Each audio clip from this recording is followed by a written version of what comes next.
We didn't discuss this in pre-production.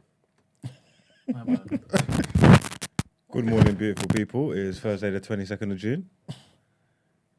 It is Thursday, the 22nd of June. Welcome to TDA, the day after, your favourite news platform and home of popular culture as decided by you, the culture. And as always, we're brought to you by the best. Please introduce yourself, guys. It's your boy Big Man Use. And they call me E-Man, the pro-black activist, TDA producer and news analyst, melanin jam-packed. All right, then. I'm your boy, Big Moss from the east side of the bridge, 6 foot plus of pure temptation, and all that good stuff. Everyone all right this morning? Yeah, we're good, man. All good, man. Can't complain. How are you?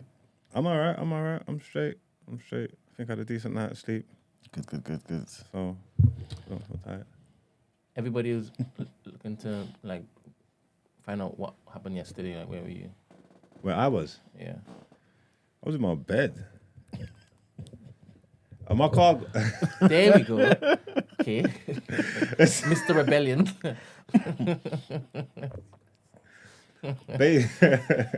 Basically, what was yesterday? Wednesday?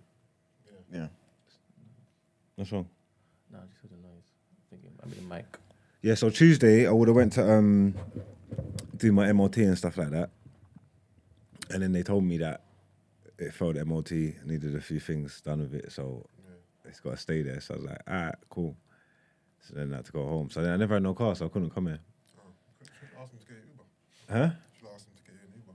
I know, I didn't know if that was part of the deal. I was going to get one, but I had to use my Uber fare to get my keys. Because imagine, yeah, I've left the car in the showroom, jumped in a taxi, home, and then when I've got home, my keys are in the car. It was hurt. It's £45 worth of taxi as well. It's hurt. Go back, grab the keys, come back. No, I just made them send it one way because I was thinking there's no point me doing 2 ways. If I had to do 2 ways, I just would have left it there. I still would have been outside my house now. No, 100%, I swear to God. But I was like, all right, cool, let me do 1 way. So I done that. And then, so the extra 1 way was my Uber fare for the morning. Okay. You get what I'm trying to say? That would have covered it. I don't know. I can't jump on a train at 6:30, man. That's crazy.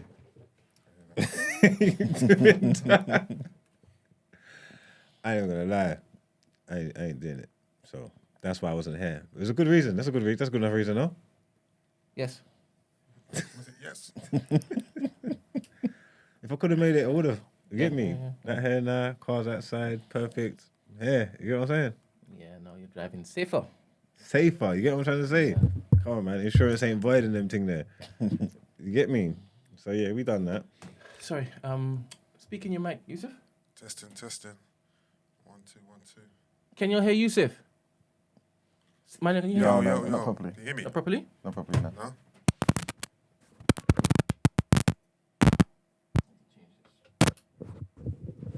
Can you hear me now? Yep. Oh, cool. I'm going to ask, what was wrong with your car? What was the reason it failed MOT? Oh, was it one of them ones? What was it again? Oh, Brakes yeah. and an engine Engine mat. mount. Oh, mount. Oh. Couple of things, but we got a question of the day for the guys, and the question of the day is: what is your favorite thing to do to help others? I don't know if it's favourite. I don't know if favourite's the word. Probably acts of service and advice, being someone that they can kind of vent to. I think I'm a good listener. I mean, give advice, and yeah, I think acts of service is kind of how I show love and support. Okay. What about you, man?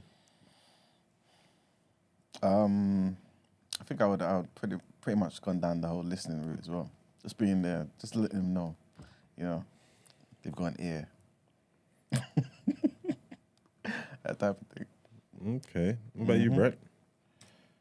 I answer questions last. This is like your show. I'm just here. So If it's my show, I'm getting you. I want you involved. I will answer the question after you answer the question. Gosh. What's my favorite thing to do to help others?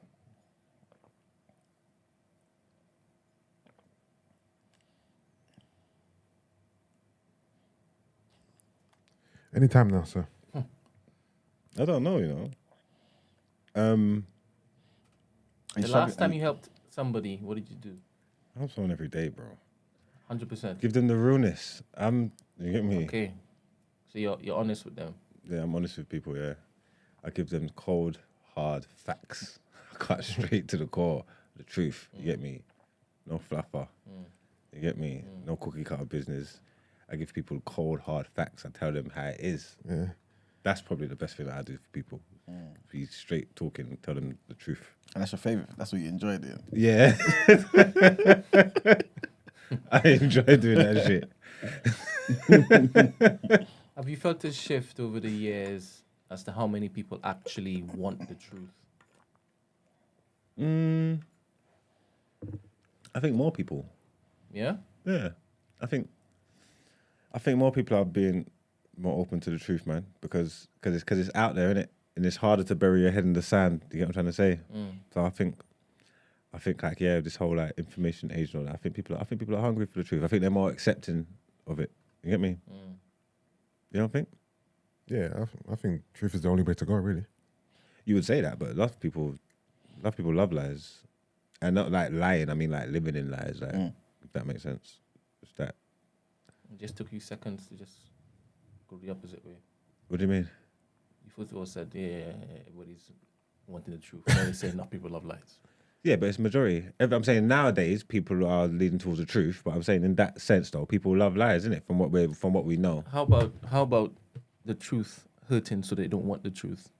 Because we've been having conversations, topics about these for the past couple of days, right? So you're saying because the truth hurts, they don't want to hear it. So that still speaks to loving the lie. That still speaks to preferring. Precisely. So that's why I said the second thing that you said was more attuned to how I feel you actually think. Oh, okay then. No. You think people still prefer the truth? No.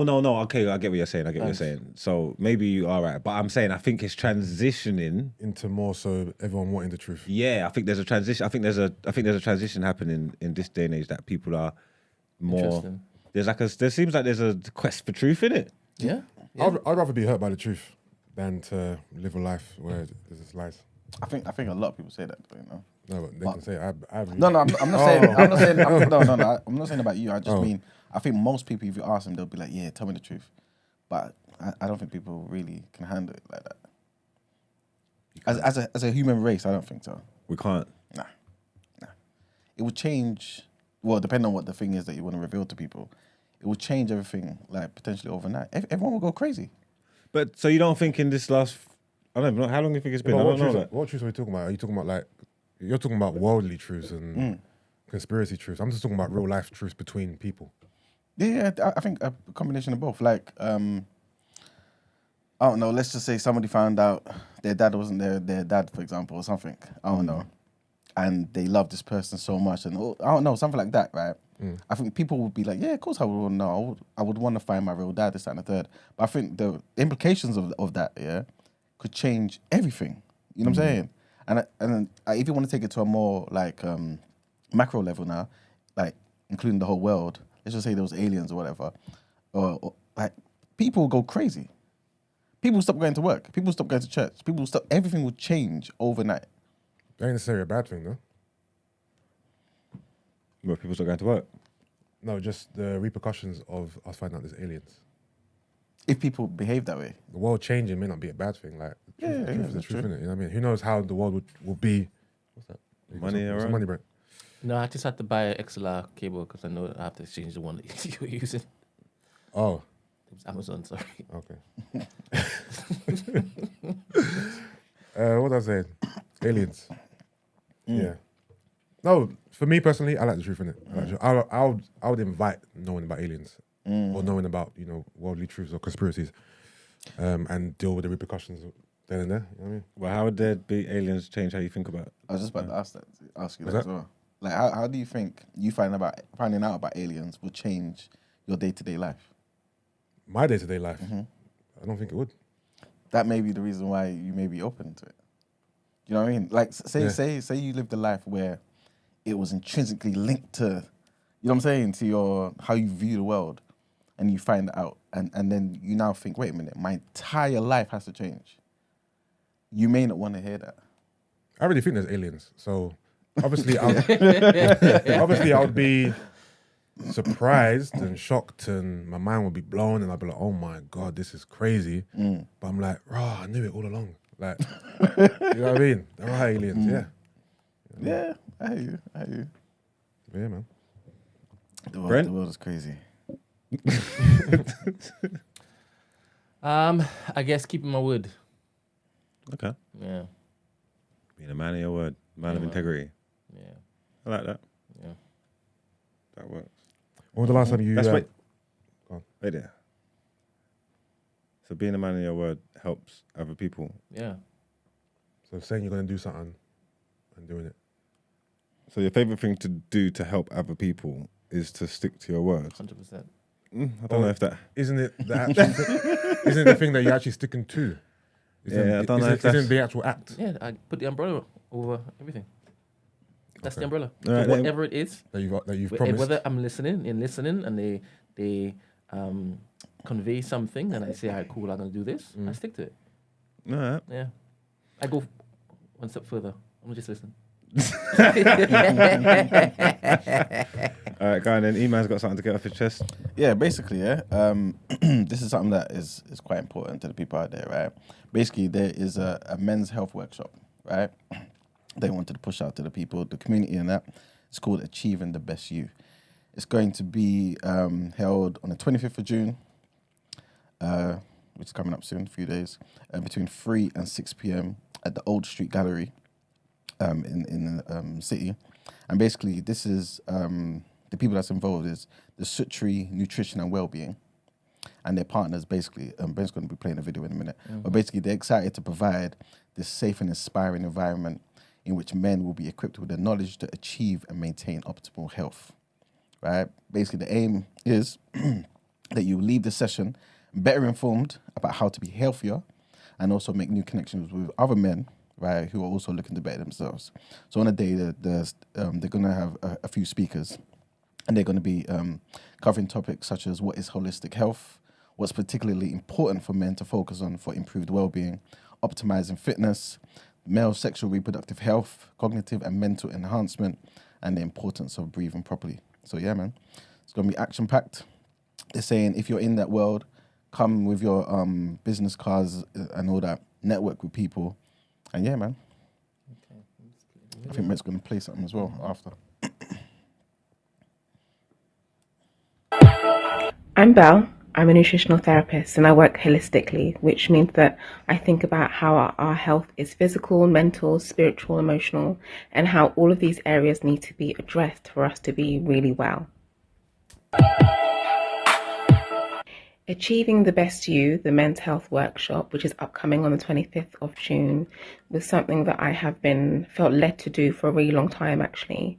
But then COVID got in the way, and then fear got in the way, and life got in the way. But I've decided that this is the time. So what I've done is brought together a few of the men that I know that work in the health field to lead sessions and just be in a space with other men where we can educate and we can learn together, and men can leave feeling empowered to improve their health. The speakers I've got I'm really excited about them. We've got Leon, who will talk about fitness and different ways of eating that can support your fitness and your health and longevity as a man. I've got Basil, who has been doing over 20 years of community health advising. He's a great businessman as well.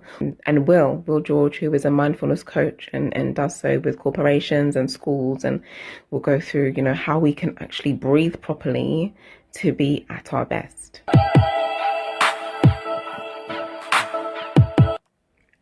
I will touch on the principles of being well. So I'm going to give you some tips of just some basic things that you can focus on to see improvement in your health, in feeling well.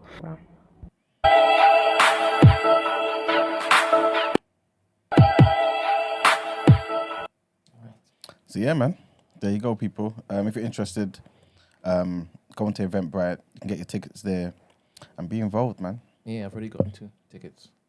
There you go. It's You know what I'm church saying? day, but I'm gonna try and make it. Sometimes church happens outside of the building, Brent. You know what I'm saying? Yeah, I don't know what that means. What does that mean? What community fellowship happens outside of the Yes. physical world? Yeah, I know that. You can get the message. You get the word. This particular event is glorified. God, Yes, 100%. 100%. Look after you. you. You find God there, yeah? Yeah, man. Potentially. You got to look after your physical temple, man. If your temple's not working correctly, then, what's the point of going to the other temple where, you know what I'm saying? No, there's no point, but you know what I'm trying to say. I'm guessing when I get there, they're going to tell me that I may or I should look to consider the vegan life. I mean, you have to hear the truth, bro. Sometimes it hurts. Truth, yeah? But you know what I mean? Right, it hurts, eh? Right, mate. Yes. All right, people. The link is in the description. Please follow through and get your tickets. Thank you, Mr. Marga. Let's get into our headlines. Did I press it? No.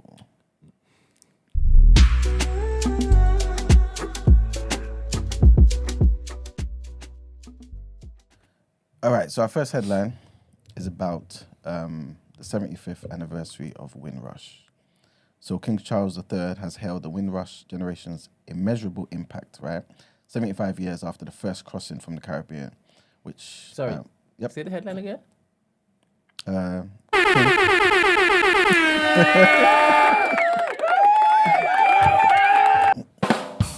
you go. All right. Yeah, man. So King Charles will be amongst those at service at Windsor Castle, which, along with other events, will mark the anniversary. Those who came to the UK have made a profound and permanent contribution to British life, he said. Speaking facts, it comes after it emerged that many Caribbean migrants were wrongly threatened with deportation. For those who don't know, almost 500 people stepped off the HMT Empire Windrush at Tilbury Docks in Essex on the 22nd of June, 1948. So 75 years ago to this day, the first of thousands encouraged to migrate and help fill labour shortages in the armed forces arrived. Right, so they helped in the industry and in the NHS and all that as well. So as part of the anniversary, in 2022, the King commissioned 10 portraits of some members of the Windrush generation. They will go on public display for the first time at the Palace of Holyrood House in Edinburgh. Writing in a book accompanying the artworks, the King said, though drawn from different parts of the world, they collectively enrich the fabric of our national life and the remarkable tapestry of the Commonwealth. He also said it was crucially important that we should truly see and hear these pioneers and those who followed over the decades to recognize and celebrate the immeasurable difference that they, their children, and their grandchildren have made to this country. And the next headline is about the Defense Secretary, Ben Wallace, who's come out and said that he's out of the race to become the next NATO chief. He was asked about leading the alliance from autumn onwards when Jens Stoltenberg's term ends, and Mr. Wallace told The Economist that it's not going to happen. Several NATO members, including the US, are thought to have been lobbying Mr. Stoltenberg to stay on. On Tuesday, the US Secretary of State, Antony Blinken, said that his country was not promoting any particular candidate. NATO, for those who don't know, is the West's defense military alliance, and it has 31 members who agree to help one another if they come under attack. But speaking to the German media about the top job last month, Mr. Wallace said, I've always said it would be a good job. That's a job I would like, but I'm also loving the job I do now. And that's it for the headlines. All right, sorry, let's get into our topic of the day.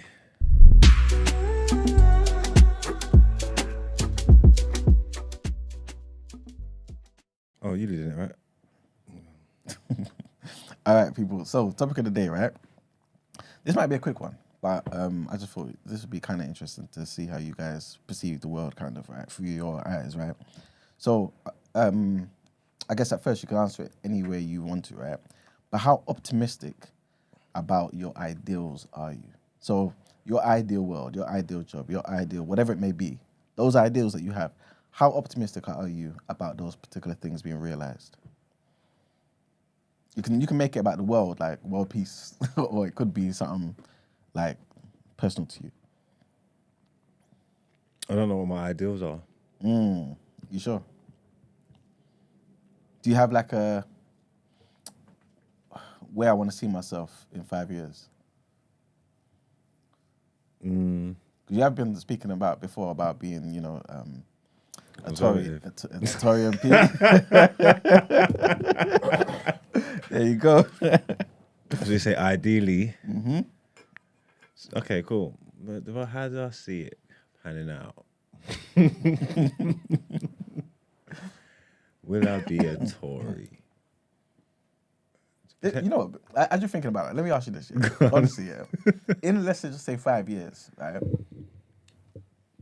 Everything's just going amazingly well, yeah. You're popular like crazy, yeah. And someone said, yo, Marks, I want you to represent the Tories, right? And like potentially campaign to be the mayor of London. Ooh. Would you do it? Yeah. Has to be under the Tories, though. Huh? Has to be under the Tories. That's not guaranteed I'm gonna win, is it? Shit. You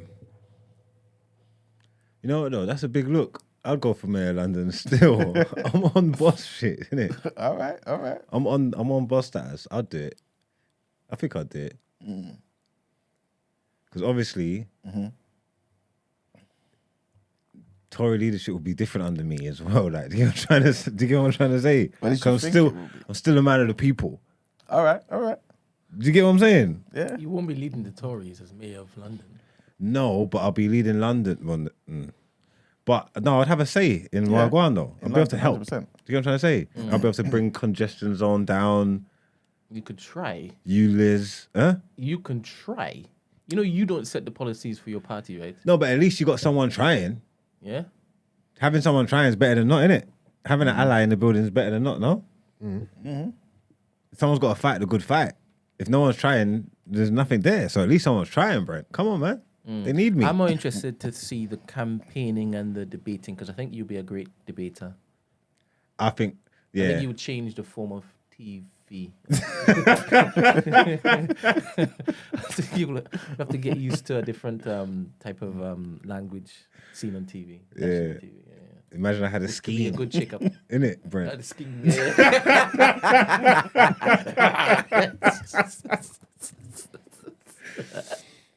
What? I like the idea of my ideals boil around. I like my idea of my freedom. You get me? In an ideal world, I'll be able to do whatever I want, when I want. You get me? So that's looking pretty. It's looking pretty good so far. It's working out within reason. You get what I'm saying? Okay. Be a bit more adventurous because you've been doing that since you could speak. That's true. You've been having your own way and doing your own things since then. Oh man. All right, I need to think. You, man, help me.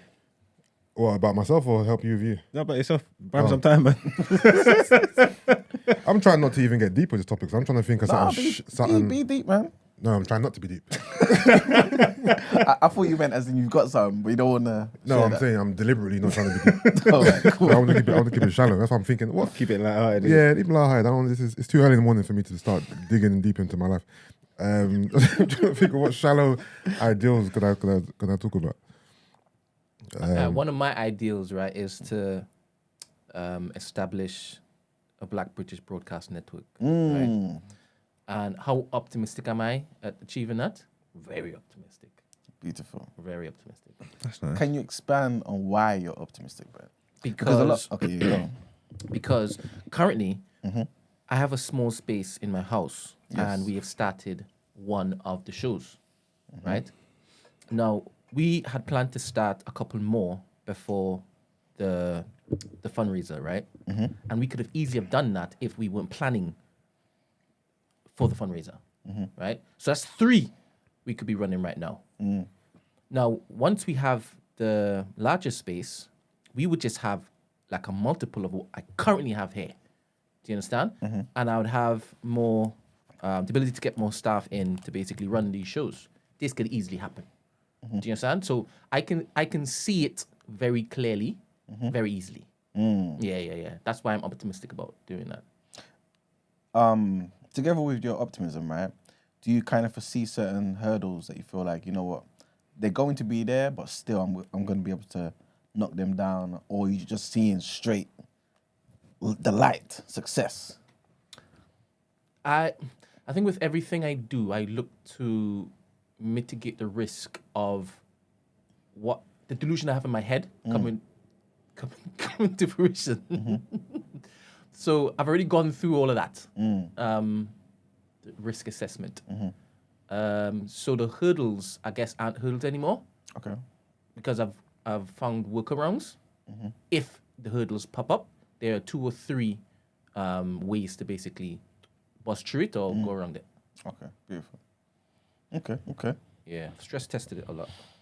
Beautiful. I think that the stress test thing you just mentioned there is very important, man. Especially if But I shouldn't underestimate black people's ability to F ourselves up. Okay. Yeah. So if that's always there, that's always there. That's the unknown, the great unknown. All right. Marks, have you got something? Your empire, my friend. You said the Empire? Your empire, my friend. Your empire, Mr. Media, man. Come on. Yeah, I know, but it's like... You wanna share so that people is that what you're planning? Is that what you're planning? Evil Eye. No, I wanted to go I hear that. I was gonna go somewhere more light-hearted, man. I think Issa's right. Ideally, actually no, let me not, because I was gonna start talking about polygyny and that. Talk to the people. Wait. That's one of your What? Ideals. You secretly would agree with him all the time? He was getting roasted. Better him than me. What it is. Not saying I was an avid supporter, but while he's been campaigning, the cogs have been turning. Do you know what I'm trying to say? And I'm like, boy, there's something to be said. You get me? There's something to be said for the black family. Jeez, I was doing it for the community. Yeah? It's all for the people. It's all for the people, man. Oh, man of the people. Yeah, it's a heavy weight to carry, man. It's a heavy weight to carry. Trust me. But nah, you know what though, for real. But that's all part of this. That's all part of this stuff, the TDA stuff and all that as well. Man's media empire, you get me? So we share a similar vision. You know what I'm trying to say? So I plan to be involved in everything that's going on. You get me? Moving forward. We do need to be media moguls, you get me, and kings of this space. So yeah, that's definitely one. And that's definitely something that we can achieve. You get me? Because we're already doing it, you get me? We're putting the work every day. So yeah, that's definitely one. Do you have a greater desire for the people that you grew up around, or the type of people that you grew up around, and this particular media mogul plight, bringing them in some form of fashion? Is that any aspect of what it is that you have in your head? It used to be, but because of the way things happen in my life, it's not really a driving force for me anymore. Things I do are more centered around myself now. You know what I'm trying to say? Like, it used to be a driving force for me to bring everybody with me and put everybody on and make this one do that and tear. But you can't account for people and what they're gonna do and their foolishness. You get me? And it don't make no sense. So I'm not really in that space anymore. I'm on a selfish thing. Explore that, Emmanuel, please. It's an opportunity. But is it selfish or self-interest though? Because there's a difference, and I don't think. Well, obviously you have to correct me in it, but I don't think necessarily your decisions are selfish. Just more so. Selfish. Selfish always has a negative connotation behind it, and I just don't think that's. I just don't think that's true. Yeah, you know what I'm trying to say. I don't necessarily. It depends on what situation, in the context of the situation, how your selfishness is gonna present or whatever. But I just don't think it's a negative thing to be selfish. I don't think it's always a bad thing to be selfish. Like again, it definitely can present that way in certain times, but situations always change, innit? Like for the most part, there's nothing wrong with being selfish because that's putting yourself first, and it's what you need to do for you to survive. You know what I'm trying to say? It's strong leadership, and you ain't gonna if you're the one leading it and driving the boat. If you're not right, how's everybody else supposed to be right? Yeah, you know what I'm trying to say. So your decisions have to be selfish to be selfless sometimes. You know what I'm saying? You know that reminds me of, I'm not too sure if you heard of this idea called objectivism, right? It was kind of spearheaded by this lady called Ayn Rand, like in like the 70s or something like that. And she's basically on that full blown, I believe every human being should be selfish, and that's the best way to get the best out of every person, and as a ripple effect, the best out of the community as well, and the nation. You know what I'm saying? Yeah, because you probably get optimum performance. Exactly. If everybody's thinking for themselves to do the best for themselves. Mm-hmm. And I mean, I can see how people could think maybe if you're being selfish, how's that going to work? But I mean, like, even in team settings, like, you know what I'm trying to say? Like, say like a football team, like, you have to work as a team, innit? You know what I'm trying to say? But each position, them 11 players, if individually their goal is like, forget this team, I'm going to perform the best I can. I'm not going to put a foot wrong. And even in that selfishness, that means me helping my teammate, whatever. I'm going to do the best I can do. And that's the main thing. Then surely you're going to get an optimum performance from that team if all 11 players were thinking like that. Exactly. You get what I'm saying? Exactly. That's pretty much her whole thing. Obviously, she was like a capitalist as well, and she believed Marxist and all that. You know what I mean? She believed like the free market capitalism is the best way to facilitate that. But ultimately, it's kind of like what you were saying. She believed in individualism. Like, everyone should be about themselves. It's not to be like, oh, then I can't get married or I can't be in relationships and care about the other person. But the best way to care about you is to maybe put myself first. To be the best version of myself. Exactly. I can be. Yeah. And so I'm not going to love you because of how great you are. I'm going to love you because of the things I can gain from you and you can gain from me. And it's me freely choosing to be here rather than being here because you need me, if that makes sense. So you get the best out of me and I get the best out of you. That you're subscribing to, yeah? I think it's a brilliant idea. I think it kind of doesn't necessarily tie in too well with some other things because she wasn't particularly, well, she wasn't at all like religious at all.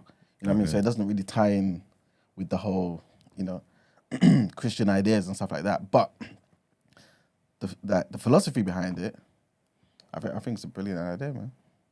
Some areas, anyway. Yeah. But yeah, man. Just be selfish, people. Yeah. I think for me, obviously, to kind of take it away from, I guess, what some of the things you guys said, I think the first thing that comes to mind is like unifying like Africa in it. And am I optimistic? Honestly, not really. You know what I'm saying? Because I feel like the West has too much influence. And in our lifetime, I feel like there has to be like a total overhaul of the leaders and the mentality, you know what I'm saying, that the next generation like would have. Like the French, for example, their hands on everything. Like, it's like their influence in Africa is ridiculous. It's just absolutely ridiculous. Like, they're literally just exploiting like all of their francophone countries, right? But what's it going to take for Africa to recognize this? I feel like they know anyway, but to actually do something about it. And I feel like people are kind of too greedy. Not self-interest necessarily, but selfish to the point of not caring about everybody else, you know what I'm saying? And have allowed people to exploit them and all their resources. So I'm not too sure. I don't see anything happening right now that makes me feel like there's going to be the necessary change that's going to happen, if that makes sense, unfortunately. You know what I mean? Similar type of thing with Nigeria as well, man. Because I feel like Nigeria is the most influential black country in the world, potentially. You know what I mean? And I feel like once Nigeria gets things like working as it should, Africa as a whole will change, 100%. But till then, it's one of those things, man.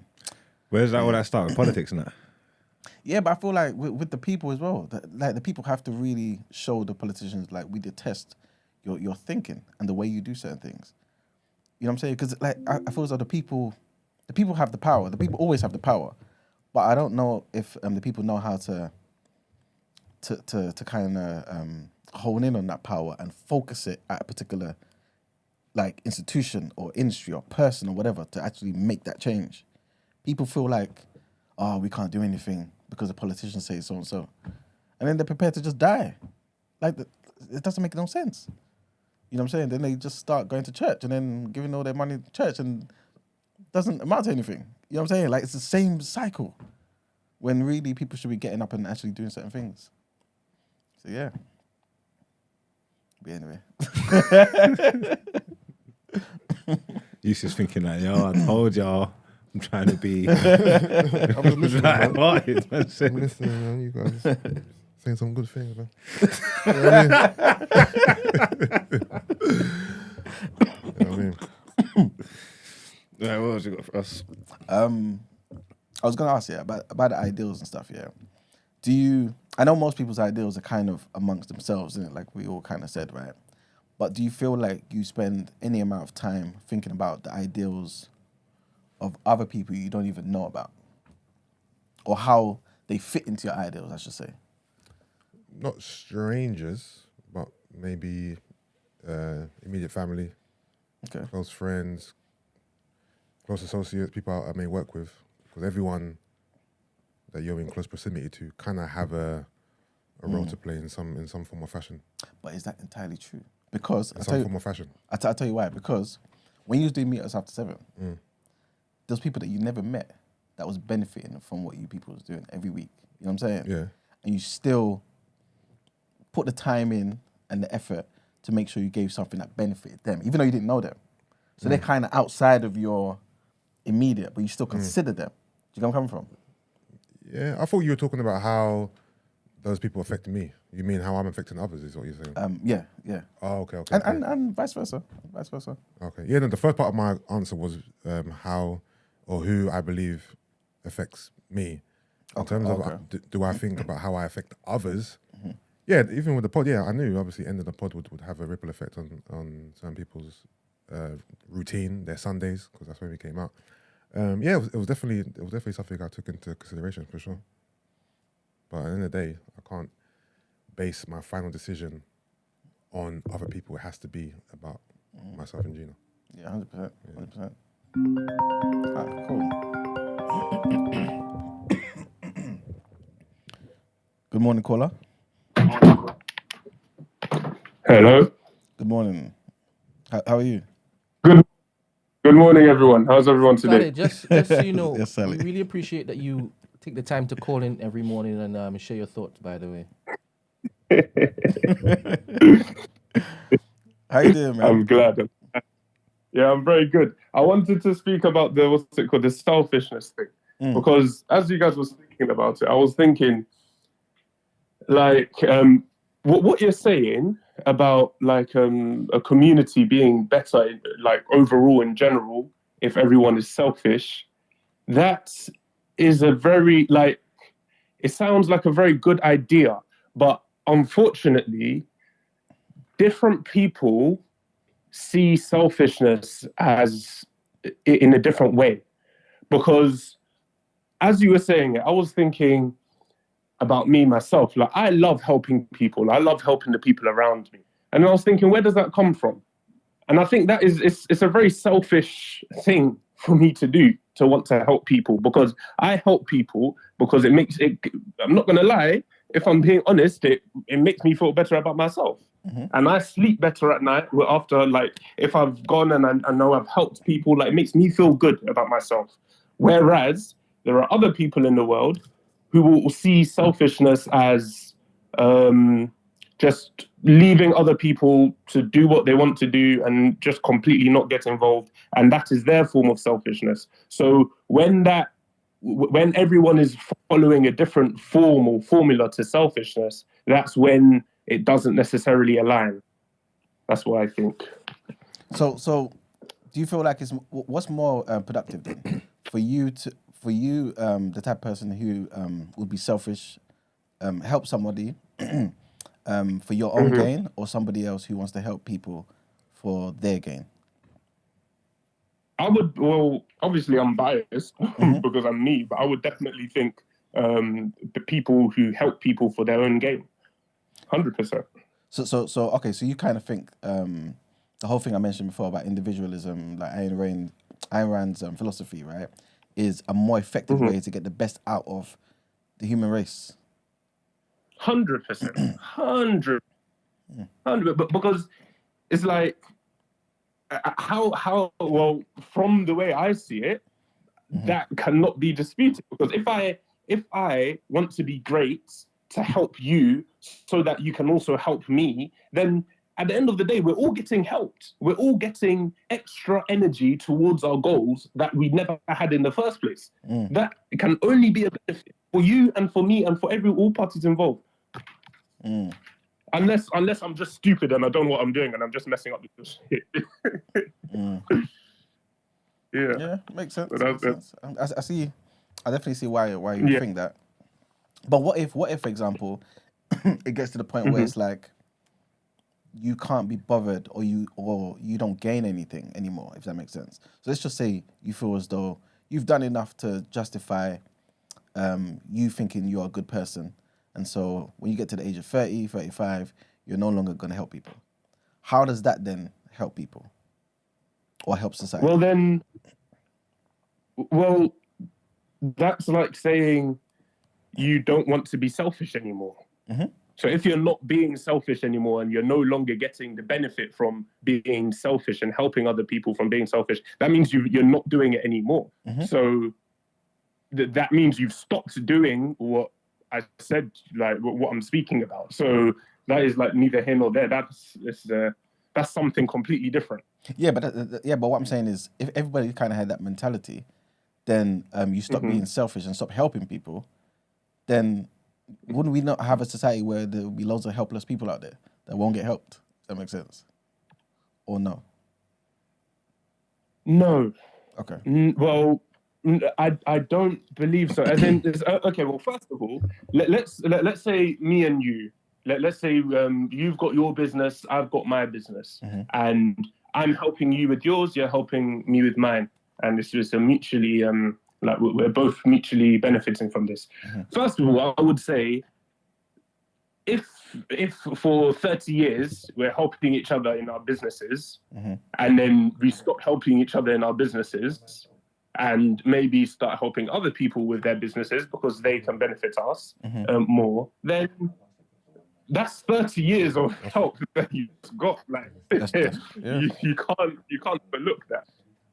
That is true. And what else was I going to say? There was that point. Say that last one. Oh no! I was thinking out loud. Okay. So you've got 30 years of help, and also by me, like by someone not helping you, by me not helping you, or you not helping, that doesn't negatively have an effect on you. Okay. The absence of something is not a negative, not necessarily. I'm glad you said that. Not necessarily. So it could. Yeah. It could potentially.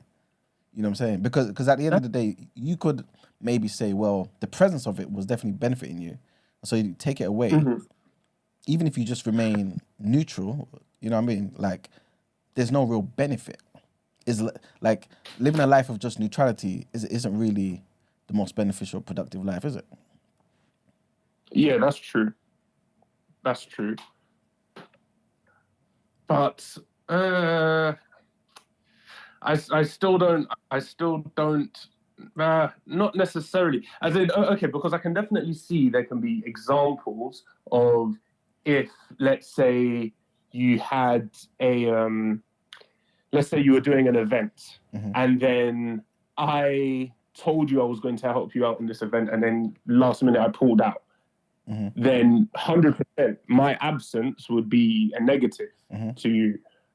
But then, well, I think that just goes towards other things, because it's like, if that's not me just not helping you, that's me not being a man of my word. No, that's me not following following through on what I've promised you. Like, as in, I feel like that's a completely different scenario. Okay. And that's a completely different topic. But at the end of the day, if I'm helping you with something, and then everything's done properly, and then eventually it comes to the time when we say, okay, and we both agree that, okay, well, I'm we're going to part ways now, and I'm going to start working with Tony, and we're going to do that, and then in 3 months we phase it out and things. So if everything is done maturely, then I can't see how it could be bad. Okay, I hear you. Makes sense. But yeah, I'm still thinking about this, but that's just what I was thinking. But yeah, that's all I have to. Thanks, Ali. Thank you very much, man. No worries. Everyone have a wonderful day, man. Likewise, all the likewise. listeners as well. You too. Yeah, man. You take too. care. Peace. All right. Anybody who's willing and brave enough to join the conversation, I always appreciate it, man. It doesn't even matter what side of the fence they're on, just as long as it is that you're brave enough to join the conversation. 100%. I agree. You sending shots to the people that don't phone. Is that what you're doing? 100%. I'm thinking, why the extra explanation today about this? Sending shots to you up, boy. So I don't know. He's up Brave there. enough. Cool up, people. But yeah, okay, cool. I feel like we can move on from there, man. Okay, then let's get into some more headlines.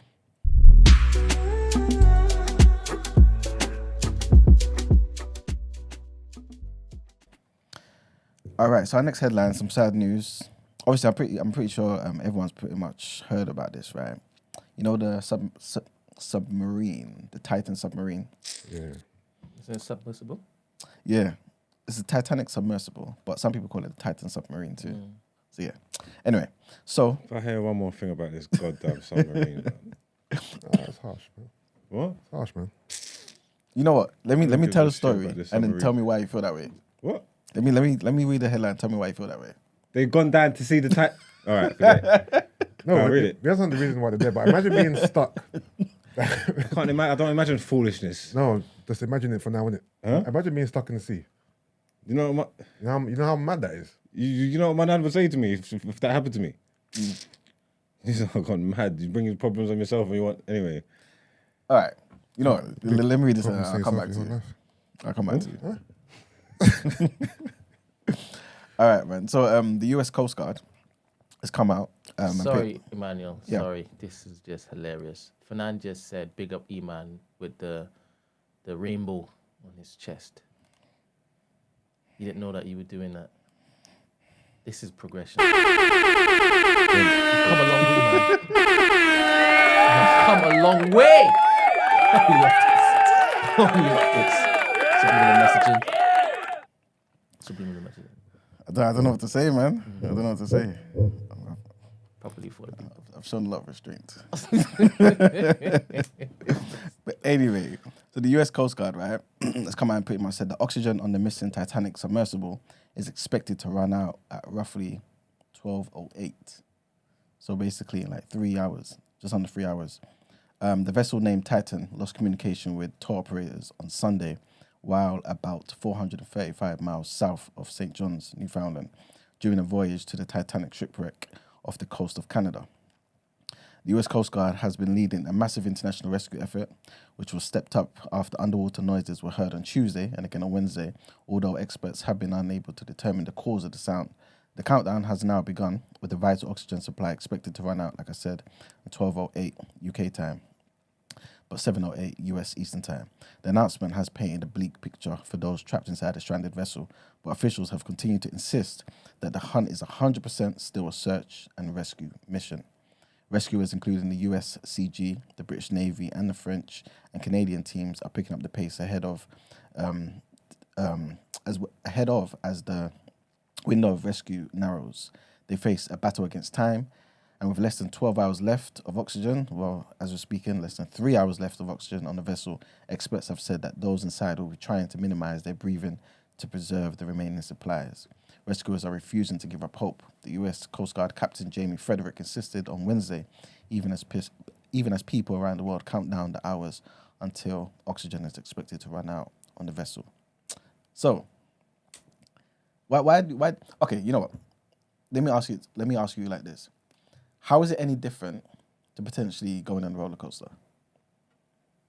How is jumping on a submarine to go and find the Titanic different to going on a roller coaster? Yes. I mean, if I have to answer that, I don't know.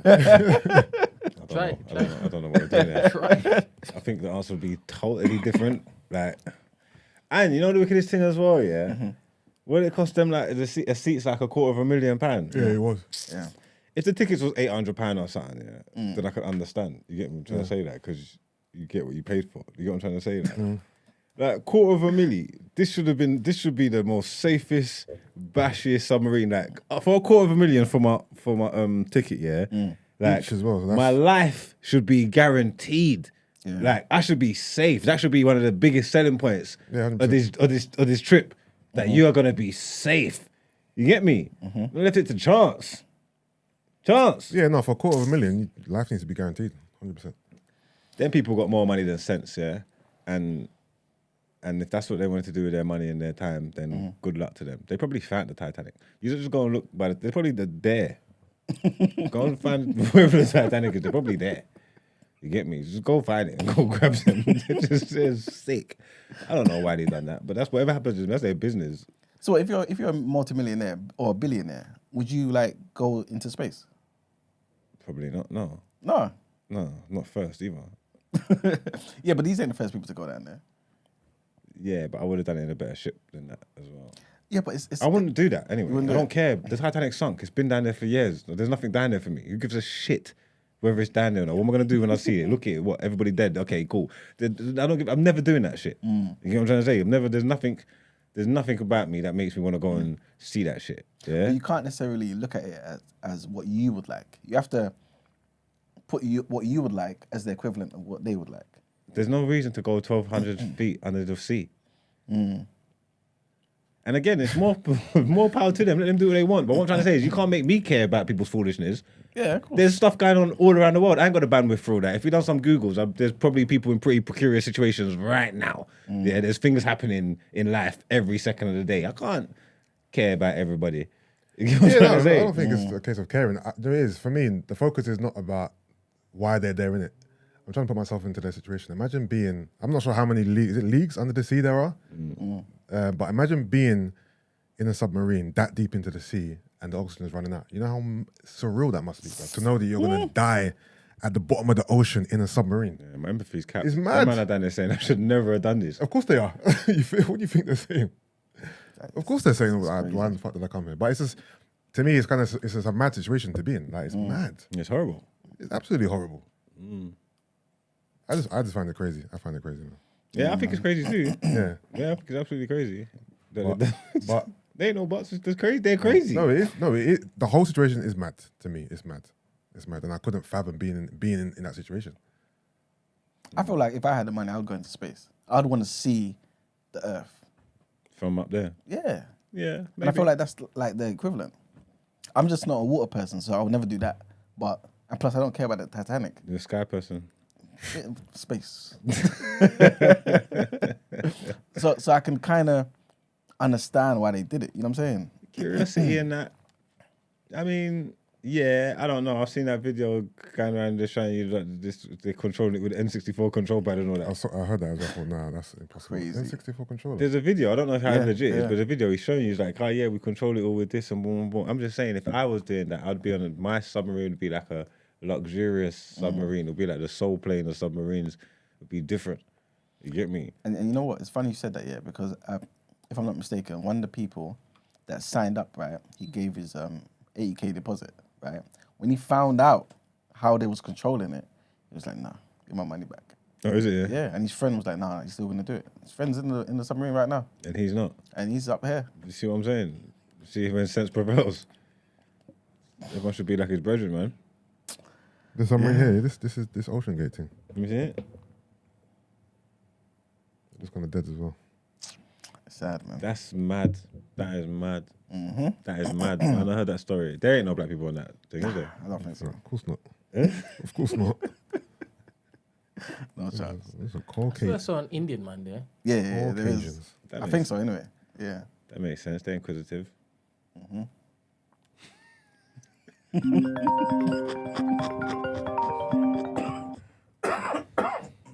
The thing is, it's not an actual Xbox controller. It just looks like it. Yeah, no, it's mad. Good morning, caller. Good morning, caller. Good morning. How are you? Valerie calling. I just wanted to know, because this submarine thing is really funny, like what Mark said is stupidest, but I wanted to know, do you think they would care if it was like, I don't know, someone or a bunch of people coming from Africa trying to get to England or something like that? Because this, like, having different countries search for submarines full of billionaires or millionaires, I don't know what they are. Do you think they'll have the same vim for, if they didn't have much money?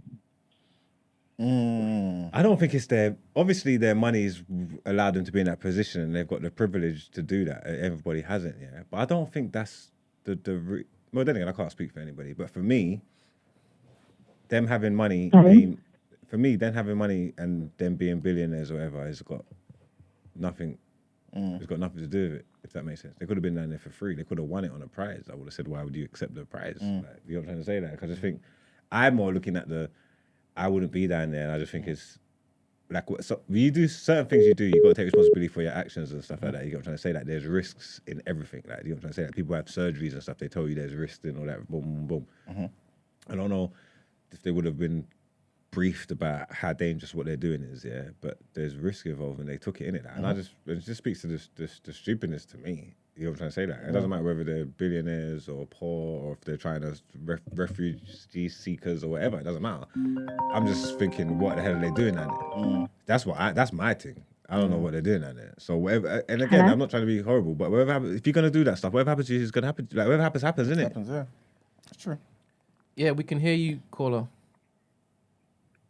Yeah, sorry, I don't know what happened. I was saying, like, they don't have much. I feel like they only have vim because of the status of the people in the submarine.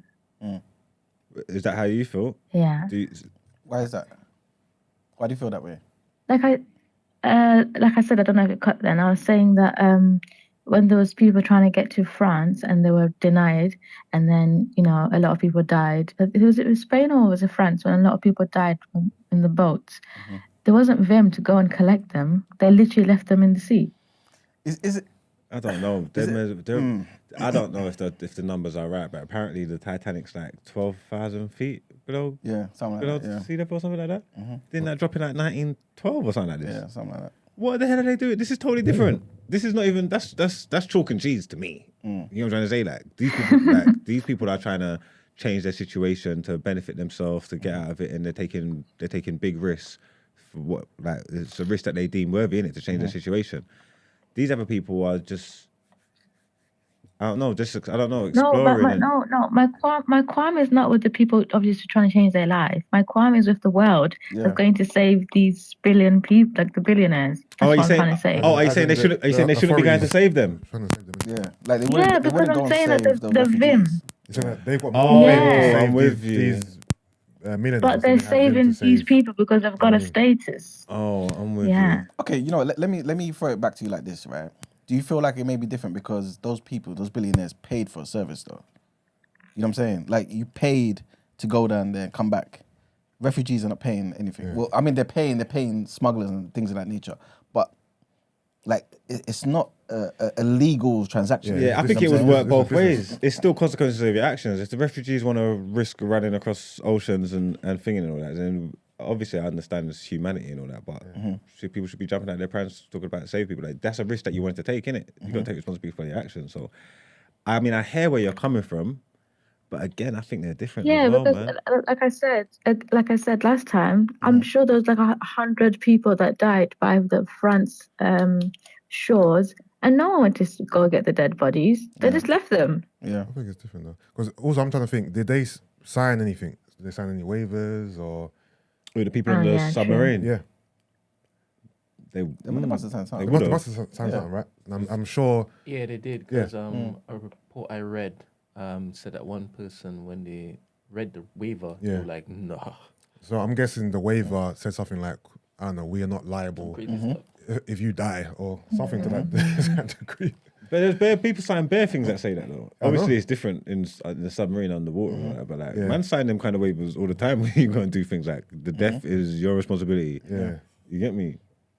Marks, can I ask you a question? Go on. Would you bungee jump or skydive? Yeah. Okay, so obviously you have to sign a waiver for that. Yeah. Won't you say to yourself the way you say this is stupidness? Won't you say that's stupid? Like you risked your life to jump out of a plane. Yeah, but if I jumped out of a plane and dead, don't cry for me. Like that was my choice. That's foolishness that I had done. Anything I do in life, yeah, I'm prepared to deal with the consequences of it. You get what I'm trying to say? If a consequence of one of my actions is death and it comes, so be it. But it's a choice that I made, innit? Do you feel me? So I wouldn't want you to feel sorry for me and be having vigils and that, like, oh, he died bungee jumping and all that. You should have the same energy I got. That was your fault for doing that foolishness. I don't know who told you to jump off them buildings. You get me? Just keep the same energy. That's what I'm on. But I'd want to do that. That's different though. But I'd prepare to take the risk. I don't want to go and see the Titanic. You get me? And anybody who wants to go and see it can go and see it. More power to them. I'm not saying like it's not even like it's like if that's the foolishness that you want to keep up with, that's fine. Everybody can do it. If you can afford the £250 to go down there and see them, that is great. What I'm saying is when you go missing now. Don't be looking at me when talking about, oh, where's your humanity and your compassion and stuff like that. I'm going to do the same shit. Like, then he wanted to go and do that. Like, I keep seeing everybody tweeting about this submarine. And I'm like, why do you just still keep talking about this submarine? Like, they're like, allow them, like, they're gone, man. Like, let them breathe. Let's say let them breathe. It's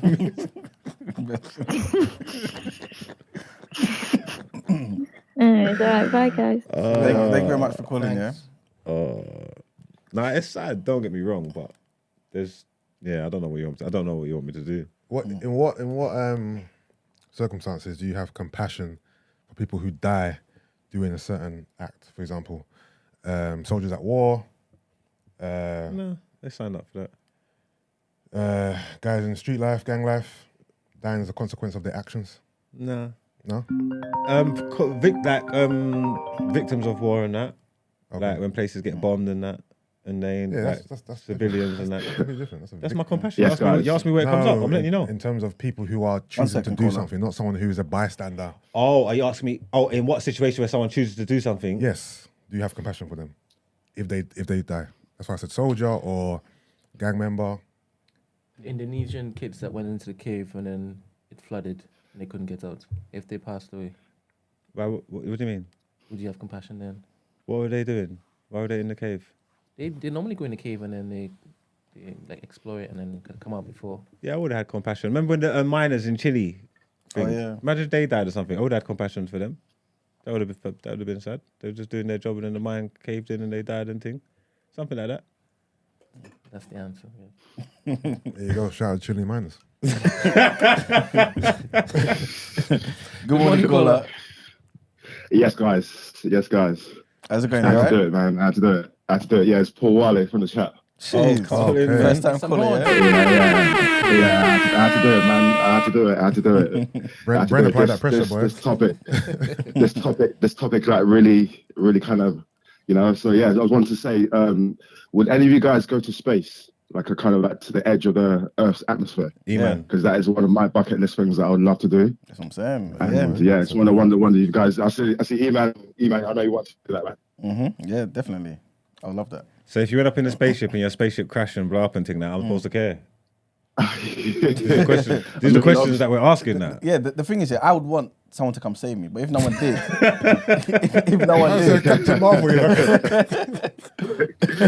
but if no one did, I can understand. Yeah. And plus, if people did come to save me, I expect to pay the bill too. You know what I'm saying? So 100%. I just want to keep it short and sweet. That's the only question I want to ask, man. But yeah, I'm loving this topic so far, man. And even Chris, I'm just reading the comments. Even Chris J just said it's not that deep. So yeah, man. Thanks for calling. Love the chat and love the show, guys. Keep up, man. Appreciate it, man. Yeah, going to space, all these things and all that. Like, it's like I get it. You get me? Curiosity, all this kind of stuff, and it's all great. You get me? But I'm just saying, the risk in it. Like I would want to go, but the risk is too high. Yeah, like, imagine seeing the Earth from space. That's mad. But I need a big sample but size. the risk is. I would want to know that. I would want to know that trip's run like I don't know, like 1,000 times, and it's straight, and then I'll be like, all right, cool, let me go check it. Yeah, there'll have to be like a huge sample size. I'm not going in like the first proof of concept has to first be 100 trips or something like that. Or, for me. No, like that. That's bonkers. Yeah. So would you be first in the front line in for where? a war? No. What about you, Manuel? Probably not, but You man! No, but all do these you know what it is? activists that you're basically No, praising I'm joking. It and depends. idol worshipping. They put their lives on the line every single day. The front line. Not They made necessarily- the front line. not Cannon necessarily the fodder. front. This is what you tell them to be, cannon fodder.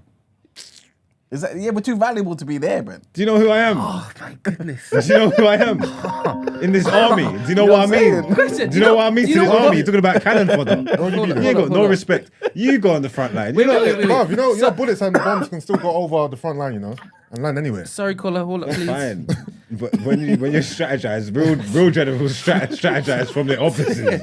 Like, what's man talking Oh, about? office. All right. Real generals All right. strategize. Oh my goodness. All right. From safety. This could be Hold on. I'm a policy. tactician. Oh my real. goodness. What's man talking about?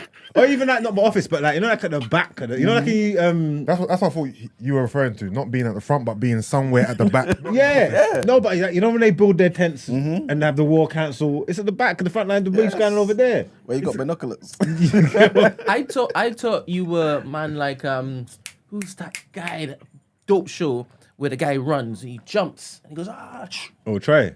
yes. I thought you were, what's his name though? Achilles. I thought you were Achilles, man. No, Achilles ain't a boss. What? Achilles ain't a boss. He could have been. He wasn't focused. He was a soldier. Yeah, no, but he was a soldier that basically influenced like hundreds of thousands to fight for him. Yeah, but it didn't get him nowhere. Then he died sake of the gal. He didn't have his mind right. He could have been a boss. Don't get me wrong. I'm not Achilles. no. Right. So I'll say what I wanted to say after the caller makes their thoughts heard. Good morning, caller. Oh, good morning. How are you guys, man? Are you good? Bless. Thank you very much for calling. How are you? Blessings to all of you, man. Yeah, man, I'm good, man. I'm all right. What was I going to say? The only reason why they care is because they're rich. So obviously, if you got more money than people just care more. Do you understand? And to be honest, this is just rich people problems. And for me personally, someone needs to tell these white people to stop doing white people shit because, like, this is just foolishness. Honestly, like, it's just stupid. Like, black people don't discover shit because we're smart. Like, when we hear a noise, we run away from it. Like, you all, like, so, like, I was watching something on YouTube yesterday, and basically, like, this white boy he was on a cruise, and this foolish boy, like, literally jumped into the sea in shark-infested waters. And basically, I think they saw a shark in there and, like, he swam over it and I think he died. I'm not too sure, but, like, it's just stupidity, to be honest with you. So for me, yeah, I don't really care about this, but I care a little. But because I would like them like, I'm a human being, so I'd like them to be safe. But, like, seriously, like, this is just foolishness at its ultimate. Like, this, like, why would you go into the depths of the sea to go see the fucking Titanic? Like, it's just dumb. Like, just leave it alone. Like, think about it, yeah. You're a billionaire. Like, do you know how much money and shit you could do with that? Like, you could be on a $1 billion yacht, yeah, just cruise around chilling, but you decide to take your fucking fast ass to go into the depths of the sea, yeah, where you don't know nothing down there. Like, we've never touched, like we've literally never put our foot on the Earth's core. Like the density of the water down there is just too much. It breaks melt. Every type of melt, it just breaks. Yeah, but you want to take your fast ass down there. All right, cool. Got that up. It's your business. Like, you know what I'm saying? I do feel sorry for them, like, as a human being, but, like, bro, like, just stop doing stupid shit. Like, all that money's gone. It's wasted. Hopefully they got kids that they can pass that money on to because, you know, that money just gone. You know what I'm saying? But do you know what, yeah? To be fair to them, yeah, do you feel like everything could have been considered stupid at some point? What do you mean? Like, explain. Like for example, the first person who went on a roller Every coaster. discovery, Yeah. every invention you're talking about? Yeah. Okay. You know what I'm saying? Like the first person who went on a roller coaster or something else, right? Or went on a plane. What, Like, you think- everyone would have said that's mad. Of course, that was foolishness. That's what I'm saying. Yeah, but it was no, foolishness. don't but so get- what? That day, someone had to do it. Cool, but it was foolishness. That doesn't change the fact that it was foolishness. Listen, First man that went on that listen, plane. yeah. The first ones. Yeah. Oh my god, that was fucking foolishness. yeah, and if they listen, crash yeah, and burn, more listen. good to them. Yeah. What are we doing here? I'm sure people died in the early days. They would have, I'm yeah. sure there was plenty of casualties. that was foolishness. I'm sorry, and I'm sorry. It's necessary foolishness, yeah, because people had to learn and cut through to get to where we are now. Granted, don't get me wrong. Yeah, and this is that example too. It's not. There's no need for us to go. No, what I'm saying is the next time, if this happens again, I'm sure they're going to take necessary measures to ensure it doesn't happen again. No, but that man was that was in the name of commercial flights, bro. Like, you know what I'm trying to say? Like, so that first plane has led us to where we are now. Like, the commercial flights and us. All right, cool. Where are we going with this diving thing? What commercial diving? Yes, tours underground, under in the water. So more foolishness. What you're saying is more tourism. All right, question, yeah. What are the chances of this happening again? As in, they go down again. You reckon this will happen again? I mean, if they keep doing it, yeah. like what in that same dinghy that no, as in, if whatever company this is, they take another trip down to the Titanic. You think they're going to run out of oxygen again? I think lower averages, because this is the first time it's happened, right? Yeah. Yeah. So I don't know how many times they've done it, but I think lower averages, if they keep going, I'm telling you, it'll probably happen again. It will happen again. But you think it's a one-time deal? It has to be.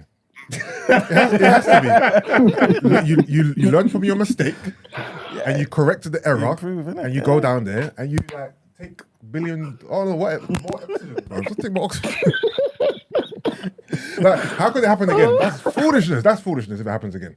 But I think if they're gonna keep going, the chances are higher than you'd think that it could happen again. I don't know when, but if they keep going. No, but hold on. The error is they run out of oxygen, right? Yeah. Yeah. They're lost, bro. They can't be found. They can't find them. So they know when they're gonna dead because oxygen's run out in it, but they can't be found. Sorry. That's not the reason. They're lost. Okay, cool. Yeah. Why did they get lost? Navigation. I don't even know. Down because they can't control themselves and come back. So there's an error with the actual submarine, right? In terms of what navigation, driving, whatever. So it's a mechanical error. Yeah. So that can be rectified. If that's the case, I'm not sure the intricacies behind this. I think they said that the controller can only kind of go left, go right. Can't be propelling stuff. Which was a mistake. So now you got to upgrade the tech. I don't know if that's a mistake. I think they knew that when they went down there. Yeah, I'm sure. They just didn't know that wasn't adequate enough. There you go. Yeah. And now they've learned that it wasn't. Now you got to fix it. Yeah. Something that big and that expensive and that detrimental, because those people could potentially die. Yeah. They probably won't do it again, right? But if they do it again, it has to be right. Yeah. No? True.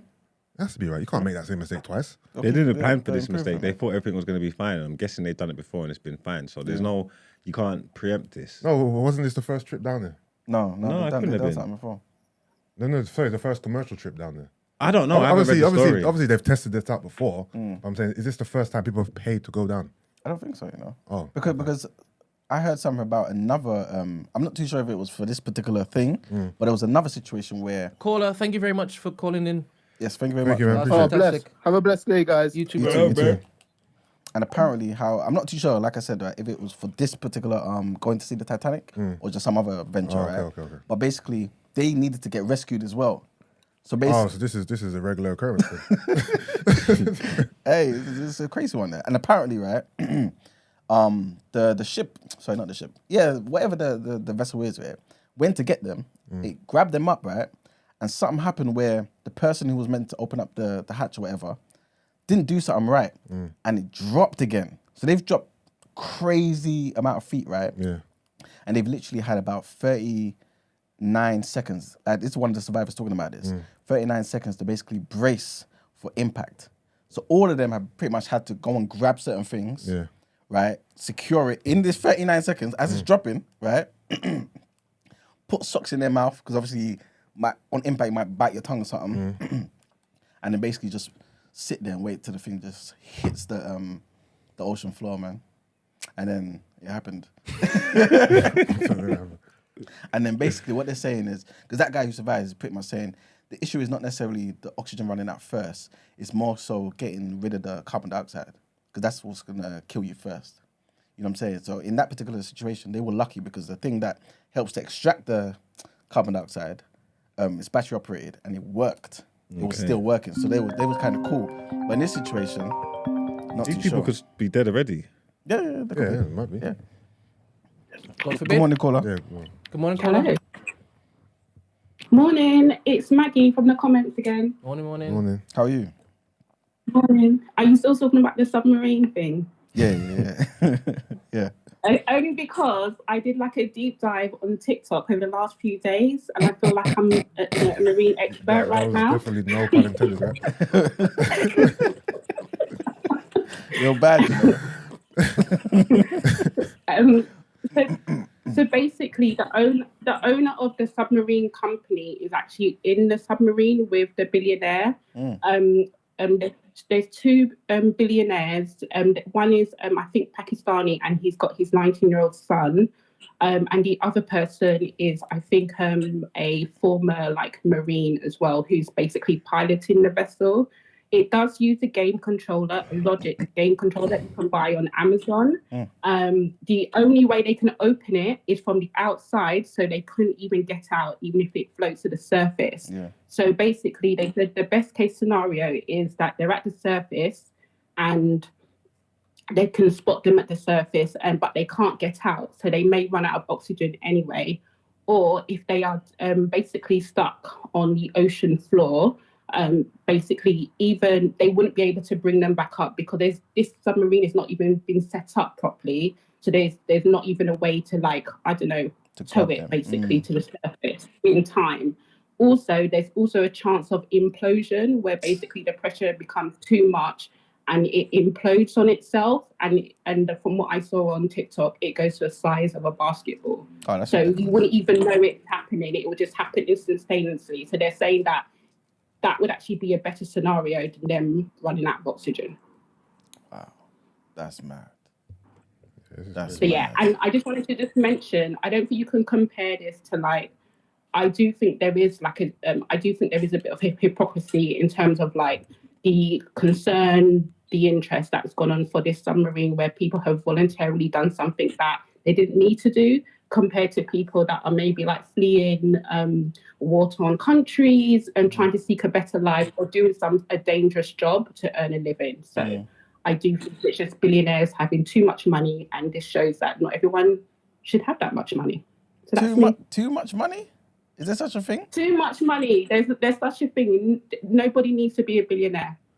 Maggie, you're one of those socialists. Oh my God. I'm sorry. No one. I think if you're not everybody, but I think if you're a billionaire, there's a big chance that you have exploited people along the way. Okay, I hear you. Okay. Thank you very much Bye. for calling. Okay. Well, all the best to them, man. They've only got 2.5 hours now. So, 2 hours and 20 minutes. So, I guess we'll figure out soon. Next headline is 37 people have been injured. Unfortunately, 4 of them seriously injured after a large explosion in central Paris. The blast took place in a building that housed the design school and the Catholic education system headquarters in Rue Saint-Jacques, in the 5th arrondissement of the French capital. Emergency workers are searching through the wreckage of the building with 2 people thought to be missing. According to the witnesses, there was a strong smell of gas before the blast, and the local deputy mayor, Edward Seville, said on social media that the cause was a gas explosion.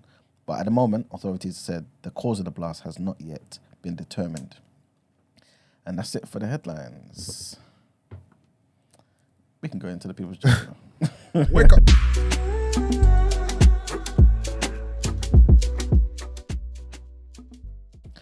All right, people. So welcome to the People's Journal, where I give you the news from an economics point of view. There isn't too much to talk about today.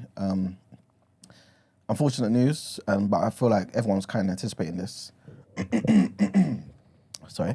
And this is basically that the Bank of England is expected to raise interest rates for the 13th consecutive time later today, or later this week anyway, as it tries to tackle the rise in prices, tackle inflation, things of that nature. Yesterday we spoke about how the official data showed that inflation was stuck at 8.7%. So it didn't go up, but obviously it didn't go down, which is what everyone's kind of expecting. And that's kind of put doubt on the projections of a lot of economic analysts. So yeah, that's made it more likely for the bank to announce a rise in its benchmark rate from 4.5%. So analysts are coming out to say they expect it to be about 4.75% is going to raise to, right? But some are even saying a bigger increase to 5% is also a possibility. I think it'll probably be 4.75%, but we shall see. Amidst all of that, Labour's come out and said, you know what? To deal with the situation, or at least to help people with mortgages, because I believe it was yesterday I was speaking about the Chancellor saying the government is not going to help those with mortgages.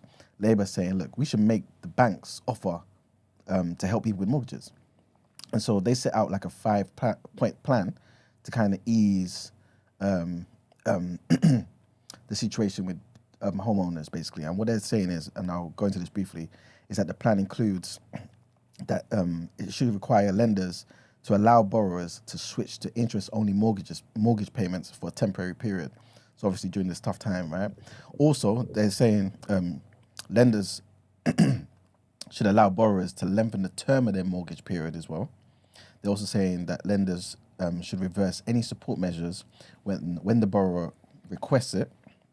They're also saying that this plan would include requiring lenders to wait a minimum of 6 months before initiating repossession proceedings. I agree with that. I think that's a good idea. But it also, the last point is instructing the FCA to urgently issue consumer guidance, stating that borrowers making temporary switches to interest-only mortgage payments and lengthening the term of their mortgage period should not see their credit scores affected. And I think that's also a good point for them. So Labour is actually thinking correctly for once. So hopefully that's something the Tories maybe implement. At least a couple of those points anyway. Next thing I want to mention is the US has accused Amazon of tricking customers into signing up for Prime subscriptions.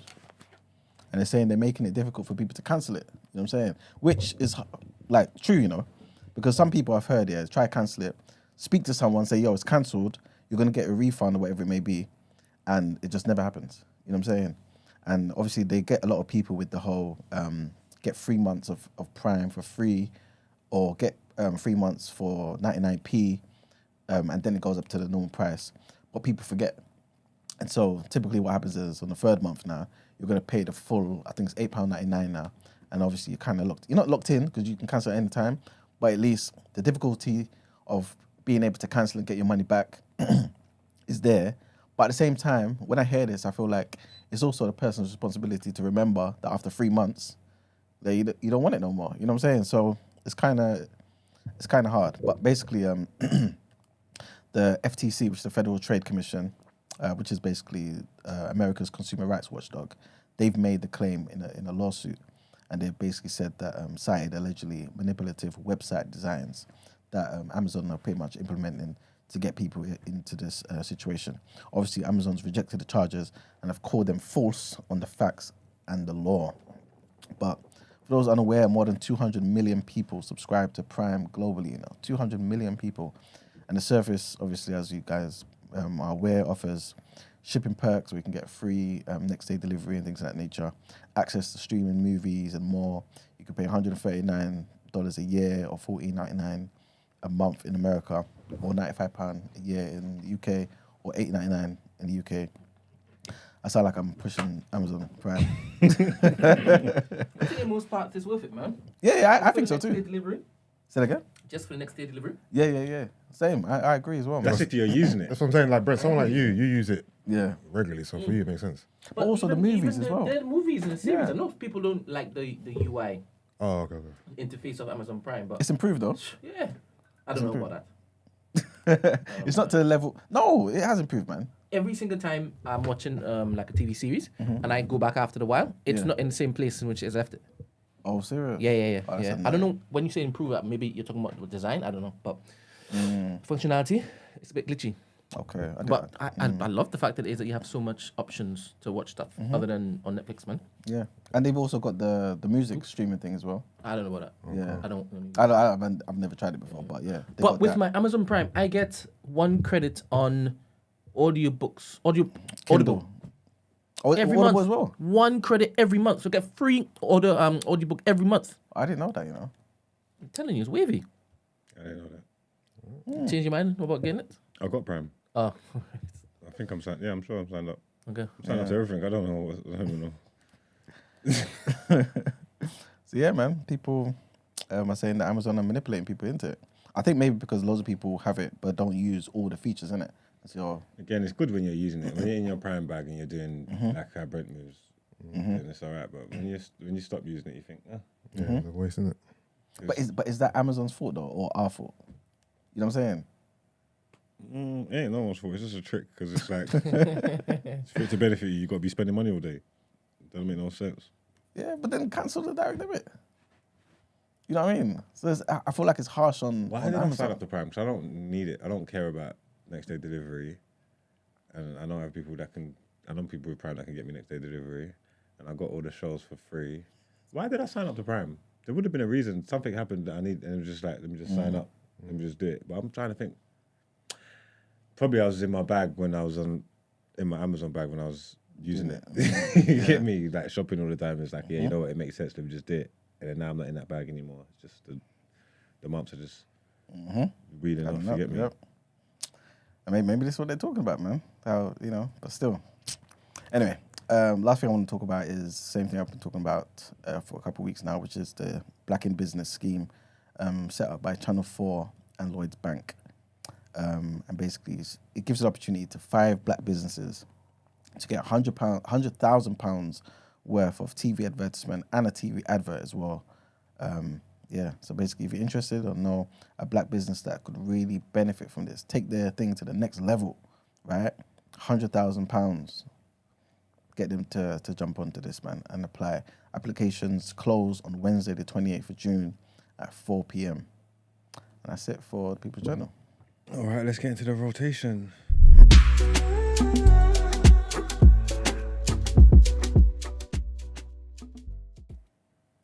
All right, guys, welcome to the rotation.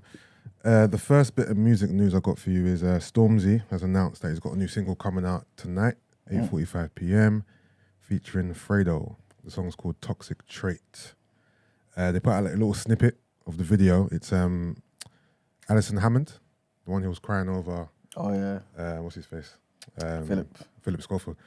So she's basically playing a therapist, and she's talking to Fredo opposite. They're both sitting on separate couches and asking him what his toxic traits are. So that's basically the theme of the song. So yeah, it comes out tonight. So if you listen to it, we can kind of give our take tomorrow if we're interested. But yeah, Stormzy, this is his first song. Yeah, this is his first song this year, isn't it? I know he recently came back to Instagram after a long hiatus, so maybe him coming back to Instagram plus the single release means there might be an album or project en route. So yeah, man, we'll listen to that tonight and give our thoughts tomorrow. And then let's keep it UK quickly. You know, XXL released like a freshman list every year of new up and coming rappers making waves. Normally it's very, well, not normally, it is always very US orientated. There are sometimes some years where there's some UK artists sprinkled in. I believe the last UK artist was Steph London. But Central C, he's on this year's list. Nice. So Central C's made XXL freshman. The funny thing about these lists is it just shows me with every year that goes on, I had to become less and less in the know about new rappers. I'm looking for the list now, and I only know Lola Brooke, Glorilla, Central C, of course. I think I know Finesse 2 times. Friday, everyone else, I have not got a Scooby. DC The Don, Tia Corinne, Rob 49, Real Boston Richie. I think I've had him actually, to be fair. But yeah, anyway, shout out to Centr. He's made the XXL freshman list. All right, now let's get into rap. So there was a Louis Vuitton show yesterday or the day before, I believe. I believe Pharrell took over from Virgil.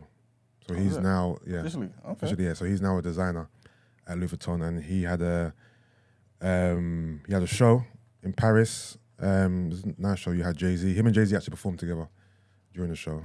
They ran through a few of their hits. So yeah, they had a big fashion show.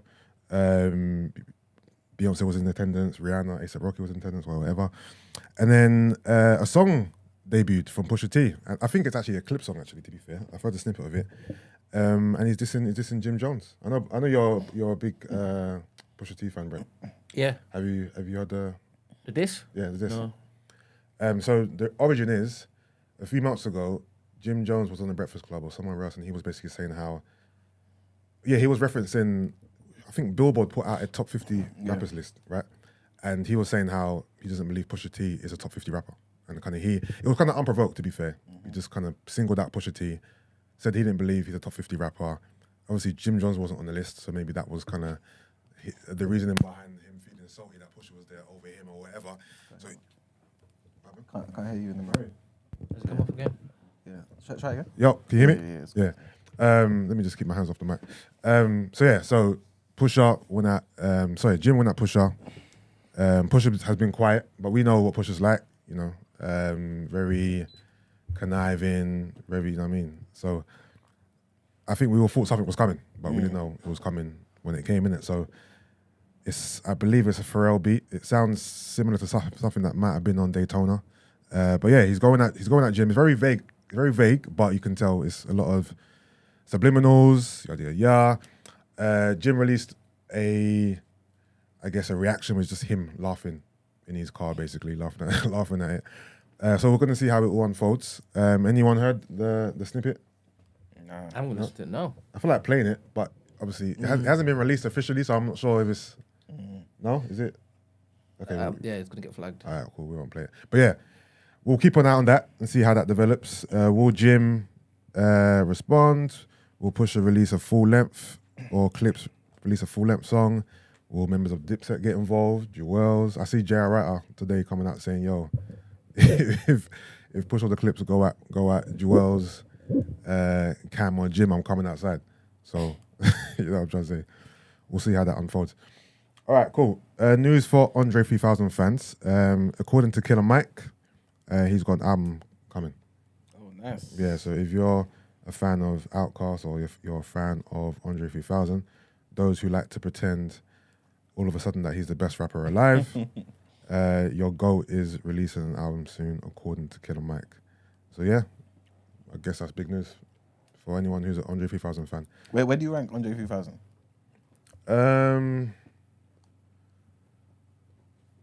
It's hard to say because I've never ranked him. And if I rank him now, I'll just be forcing him into a position. Okay. He isn't in my top 10. He's a good rapper, but I can't say I'm a massive advocate of him being one of the best ever. Like, he's dope though, but if I'm honest with you, I've got Aquemini, which is the Outkast album, which is a classic, which I've heard numerous times. Obviously, I've heard Speaker Box Love Below, but I don't listen to Outkast like that. You know what I mean? Have you got him above Nas? No, no one's above Nas, so that's a silly question. Nas the greatest. Silly question. All right, what else do I have for you guys? Gunna. So Gunna released an album last week, Friday. First album, obviously, since he was released from prison and, you know, all the snitching allegations, etc., etc. It's called A Gift and a Curse. 15 songs, 45 minutes, absolutely no features, but I'll be surprised because it seems like he's been shunned by most of the hip-hop community for his alleged snitching on Young Thug. Have you heard it, Margs? Do you listen to snitches? No. I ain't gonna listen to that shit. Seriously? I swear to God. Okay. All right. Interesting. Anyone else heard it? I started listening and I stopped for something, but I could probably finish it by tomorrow. Yeah, it's decent. I've heard it. I gave it maybe the once and a half over. Favorite track probably Cash Shit. Gunna's not really my bag or someone I really would listen to, but he's definitely got some bops, melodies, some slaps on there, so it's decent. I'm a civilian, so I'm allowed to listen to people who have alleged, snitch allegations, to be fair. So that's Gunna. I'll report on this, but I won't give a review because I haven't heard it in too much depth. But Asher K released an album as well called Work of Art. I believe it went number 1 on iTunes or something to that degree. But yeah, shout out to Asher K. I wanted Esther to be here, to be fair. I'm sure she might have heard it. But we'll we'll revisit that at another time. Did you hear the track break? Yeah, I heard a snippet, and there was the video footage was like a runway. Yeah, so it was played during the actual show. Ah. So as the models were walking up and down the runway, yeah. even the clips were walking as well. The song was playing, and there's a clip of Jay-Z just bopping to it. When I saw that video, I wanted to be there. You want to be there?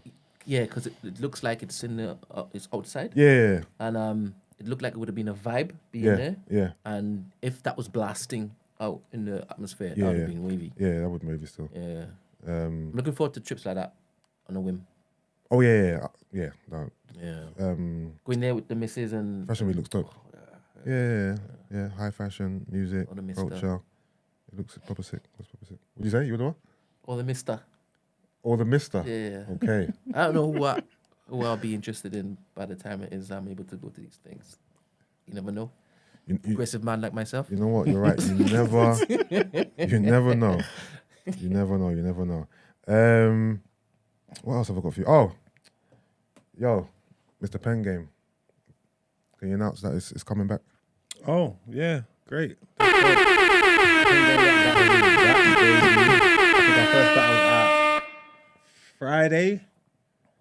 Friday, I think we've got Scams versus Dandana. So good look. Whole new show. Has that everything been filmed already? Huh? Has it all been filmed already? I filmed about. Wait, shit. I probably filmed about 8 battles, 7, 8 Oh, battles. is it already? Okay. Oh, Yeah. you've been filming for a while then? Yeah, a little bit. Okay. Yeah, and I probably got about 3 or 4 more to do for this season. So I'll just get them all together and then I'll just start dropping them, releasing them. But they're going to start dropping from this Friday. They're going to be good. You got to put up to the next one, man. Yeah, I messaged you about that. Yeah, I know, but yeah, so I studied it. So now I'm going to make I was like, get me on as a judge, man. Yeah, no, this one round we're not judging them. Oh, you're not judging? Okay. No, they're not. It's sorry.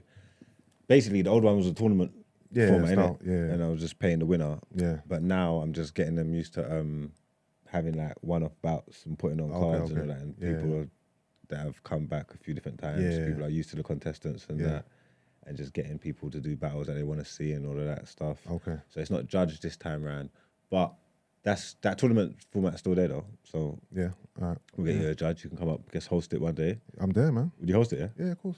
Come on, man. Rotation settings. I'll let you know when it is. Probably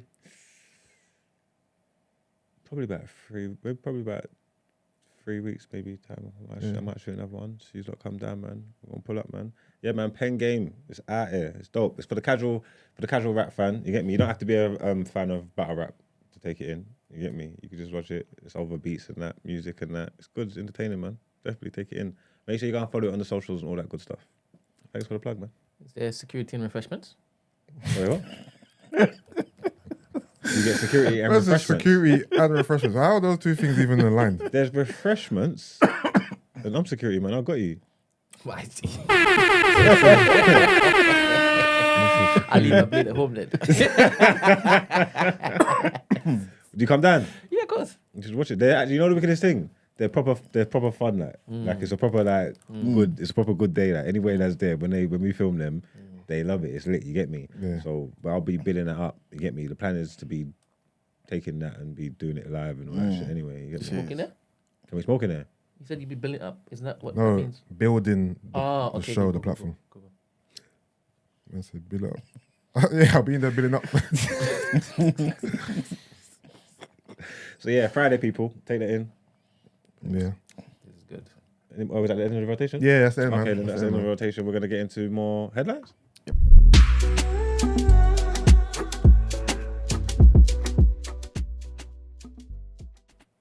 All right, so this next headline, trigger warning here. This is to do with the trans community. Hope nobody thinks this is part of an agenda or whatever, but this is just in the news, isn't it? And I feel like it's important for people to hear this, right? And basically, this is about somebody called Milo, who back in 2016 was celebrated in the MTV documentary Transformation, right? At the start of her female to male gender change, trying out Hawaiian shirts and saying she felt invincible, right? 7 years later, and Milo has now returned to the screen, but as a female again, right? With a YouTube post about bitterly regretting a transition that's left her scarred, that's left her hairy, and most likely infertile.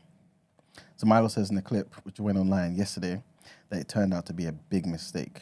I keep thinking about how if I ever wanted to be perceived by society as a woman, I now have to do vocal training. And I need laser surgery or whatever to get rid of the facial hair. But I'm just so tired. So this is from the Daily Mail, right? And they're pretty much saying that they can't verify Milo's account, but her story echoes those from the growing number of teens who speedily made ill-conceived decisions to change their gender and later experienced regret and medical problems.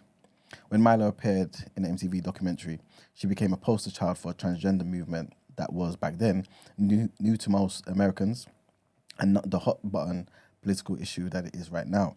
Age 16, she was one of 6 trans and non-binary young people from LA who posed for the camera and gave a wardrobe and style makeover. Milo had been receiving weekly testosterone shots and had changed her sex on official papers. She said in the show that I cannot imagine living my life as a female. This is what Milo was saying, right? Back then, Milo described the amazing feeling of relief that, well, this is her words, amazing feeling of relief that I get from thinking that I never have to do anything feminine again for the rest of my life. This is what she was saying back then. And when she was saying it, apparently she was sitting beside her mum, right? He was thought and considered to be supportive. And yeah, they described the horror stories she had heard about trans kids committing suicide. But in hindsight now, right, those comments from Milo and Kristen, who's a mum, were red flags. And today, many parents complain that doctors and therapists are bullying them into affirming their child's decision to transition by suggesting that without support from these parents, right, they would likely take their own lives. This is what many parents are saying right now, right? So obviously, this is not a case of being transphobic or this, that, and the third. People are concerned, you know what I'm saying? And now Milo has come out and said that she is ashamed of this documentary and she can't even bear to watch it. So people like Milo herself, you know, I wish that she can basically recover from this, man, and hopefully she hasn't thrown away her life as a female. To be honest with you. Next headline is about Mizzy, back in the news, man, and basically he's been arrested again just days after he shared a video of a home invasion online, apparently. So Mizzy, who goes by the real name Bakari Bronze Ogaro, he posted a video to Twitter depicting his arrest, which he captioned, "The Matrix sent their agents." It's unknown what the 18-year-old was arrested for, but the footage suggests he's suspected of violating the curfew associated with his bail conditions. Mizzy's post comes just days after Scotland Yard launched a probe into a new video where he is allegedly seen sneaking into another person's home, despite the fact that he has a court order that can land him in jail for doing so. Earlier this week, the prankster admitted that he could go to prison for embarking on his latest stunt. In the latest video, which Mizzy described as depicting his arrest, the teen appears to be refuting allegations that he was not home when police tried to install his tag. So there is a video that's floating out there, kind of showing his interaction with these 2 police officers. And the officer claimed that on June the 12th, just after midnight, they actually came to his house. But obviously, he didn't appear to be in. Obviously, he's come out to say, look, this is like after midnight.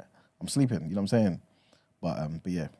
But that video that I'm speaking about was just posted one day after he shared the footage of himself sneaking through an open flat door while the residents of that property sit on the balcony. I think a lot of people thought it was kind of just faking it and just staged. They knew the people, but apparently it may not be. But I don't know, and I don't really care. But that's it for the headlines. All right, then let's get into what's that reaction. Mm-hmm. Yeah.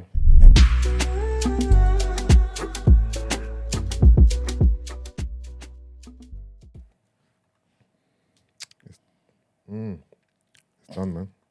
What's done? It's done, man. Number 1. What in your reaction news? I don't even need to read this story. Let's react to it, man. Yeah, You are happy, man. Well, let's just pump the brakes, pal, on the happiness. I'm cool with it. I'm not like over the moon or excited, to be fair, but I'm intrigued to see what Arteta's plans are with him. Where do you think he's going to play him? I'm hearing that he's going to play 8. That's 8, yeah? That's what I'm reading all this morning, yeah. Oh, so he's replacing Xhaka? That's what I've been reading, yeah. So yeah, for those who don't know, Arsenal have agreed a deal to sign Kai Havertz from Chelsea. The rumour, well, not the rumour, but the report is 65 million. I don't know how we got this exact breakdown. They said it's going to be 16 million paid every year and an additional 15 million after the third year or something. But on with add-ons, which will bring to 65 million. It's a very just random signing. Like going into the window, no one ever would have put Kai Havertz and Arsenal together. It's just come out of the blue. It's come out of nowhere. So it's intriguing to see. I'm not super excited because he has so many different positions. I don't know where he's best at, but I'm intrigued, to say the least. Brent, what about you? I liked the rumors that he was replacing Xhaka. Yeah. Because for the longest while, I've wanted him gone until last year. Yeah. And he did well. But 100% you can get so much better in that particular position. Yeah. So if that's what he's looking to do and he's willing to spend as much money as that to secure him, and the technical prowess I've been hearing this Mr. Havertz has, but it might be a master stroke. It might be a complete flop. So what, Rice, Havertz and Odegaard midfield? That don't cut it, you know. It don't cut it on paper right now, for sure. I don't read that and think, oof. Because because I have to see it. I have to go see it first. I got to see it first. No, I'm reacting to what he said. It didn't cut it. So if you just replace Xhaka with Havertz, what are you saying? No, it sounds good. I don't think Havertz has played that. I need to see it better first. than Xhaka. I haven't seen Havertz play. I have not seen Havertz play the 8 with the midfield role good in the Prem. He has not got the legs. His best position, the most he's played at Chelsea would have been the false 9, the 9. He's good at.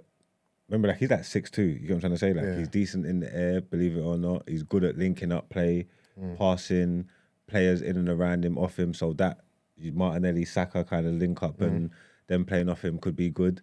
I don't see the midfield thing. I don't think he's got the legs. I don't think he's got the legs to do that in midfield. You thought Xhaka had the legs? Not necessarily, no. But I'm surprised. I'm surprised the legs argument is what you're going with. I'm surprised that's what you're going with, the legs argument. He's not physical. For me, he's not physical enough. He's not physical enough. Yeah, in terms of him being physical prowess and physical. No, I don't see him that way as well. No, I don't see him. 38 games in this Premier League, but he has the legs. Like, he has the legs to get when about. When you say physical enough, what do you mean? As in, he's not strong. He's not. I don't know about that. He keeps the ball well.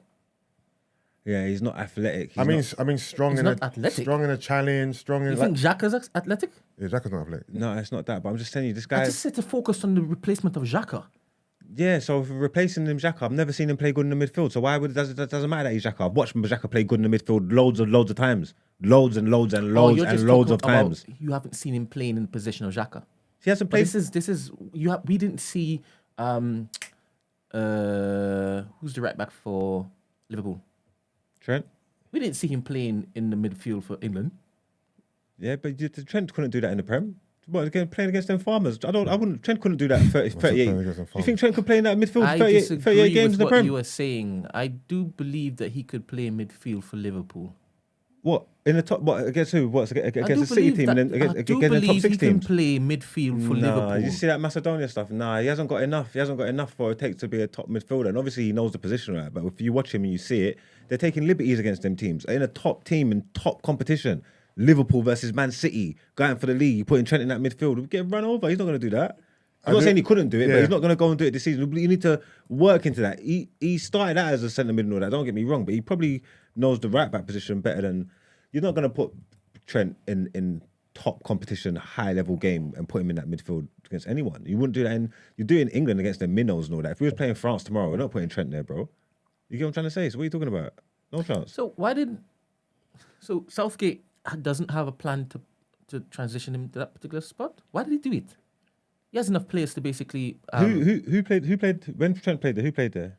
I think it was him and Henderson, though, played against Macedonia. Okay, cool. So when Bellingham comes in, Bellingham takes him for Trent. Just straight, that's it, done. There's not even a competition.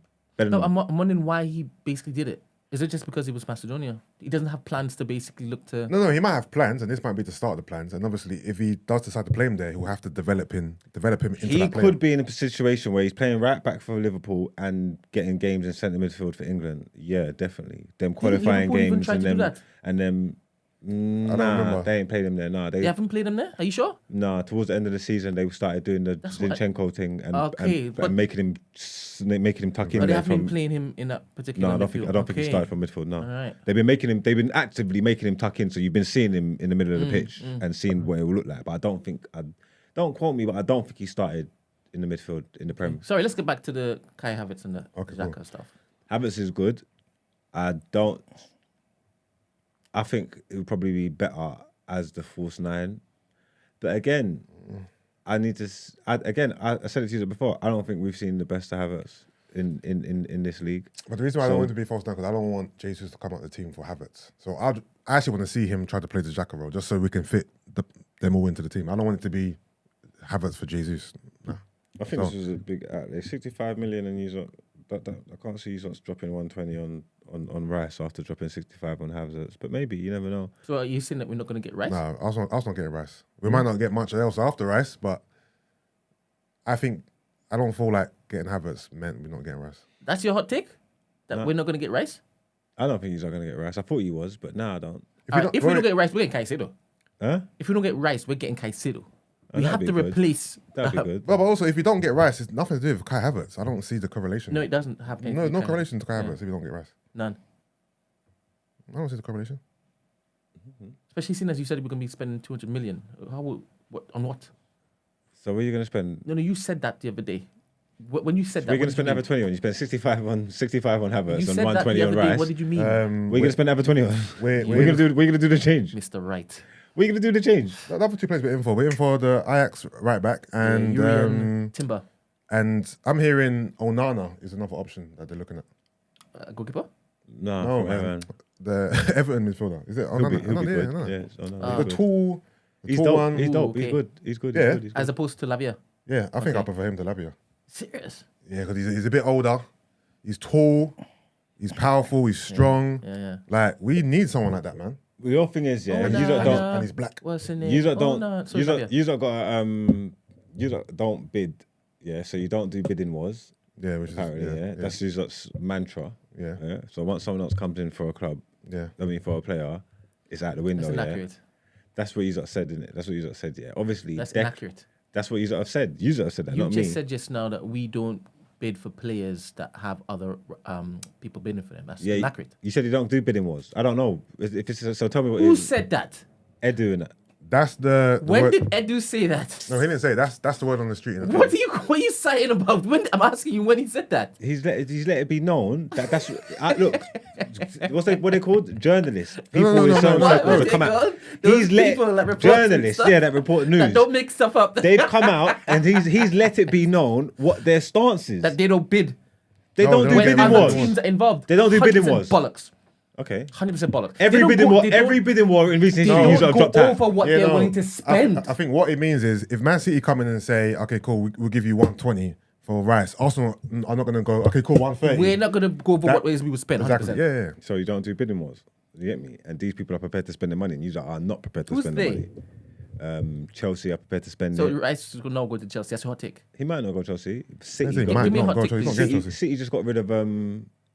I don't think Kovacic is enough. City going to need another midfielder. They're going to need to go hard for a that? midfielder. You Oh, okay, so Manuel? Yeah. Are you sure you're right over there? Speaking of Some City, water? City are going to have to go hard for a midfielder. speaking If of Bernardo Silva goes and Gundogan goes, yeah, Kovacic is alone. as well now. no. Gundogan's gone to He's gone. He's Barcelona. gone.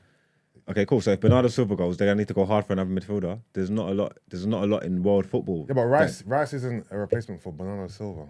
He's They saying need another Gundogan. midfielder. Huh? He's saying Gundogan. No, but they've got Roger? Kovacic. Kovacic. That's just Ah, one. okay. They're going to need another midfielder. I know. got Phillips. Kovacic is a replacement for who? I think they're looking to get Phillips to West Ham? West Ham. Rice. yeah. I thought about Most that. money to be in fair. Rice. I It thought was about that, to be journalists, yeah? Journalist.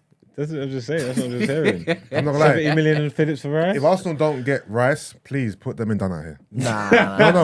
No. If we don't get Rice, No. if we don't get Rice, and we don't go and get Caicedo because we didn't get Rice, Because Arsenal always I want Caicedo as opposed to Rice.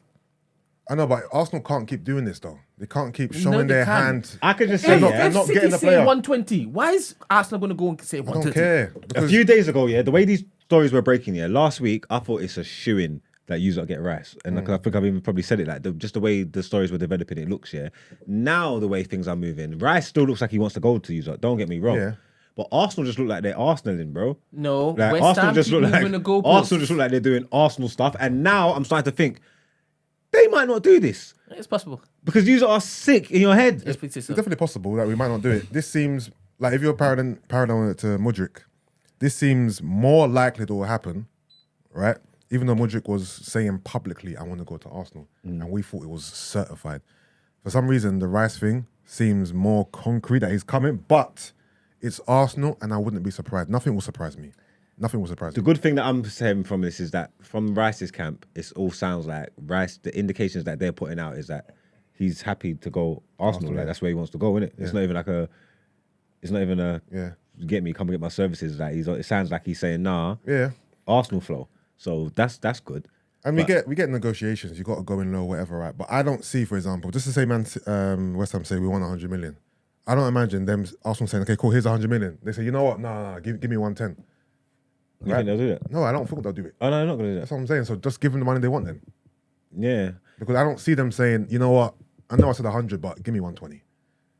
Arsenal do. Well, they're not even. What they've been offering? They asked for 120. Yeah. The but first. Rice has been. West Ham have made it clear they want 120. The first was 60. They haven't made it clear. No, it wasn't 120. It was 100. It was 100. The first bid we made was 75, right? Yeah.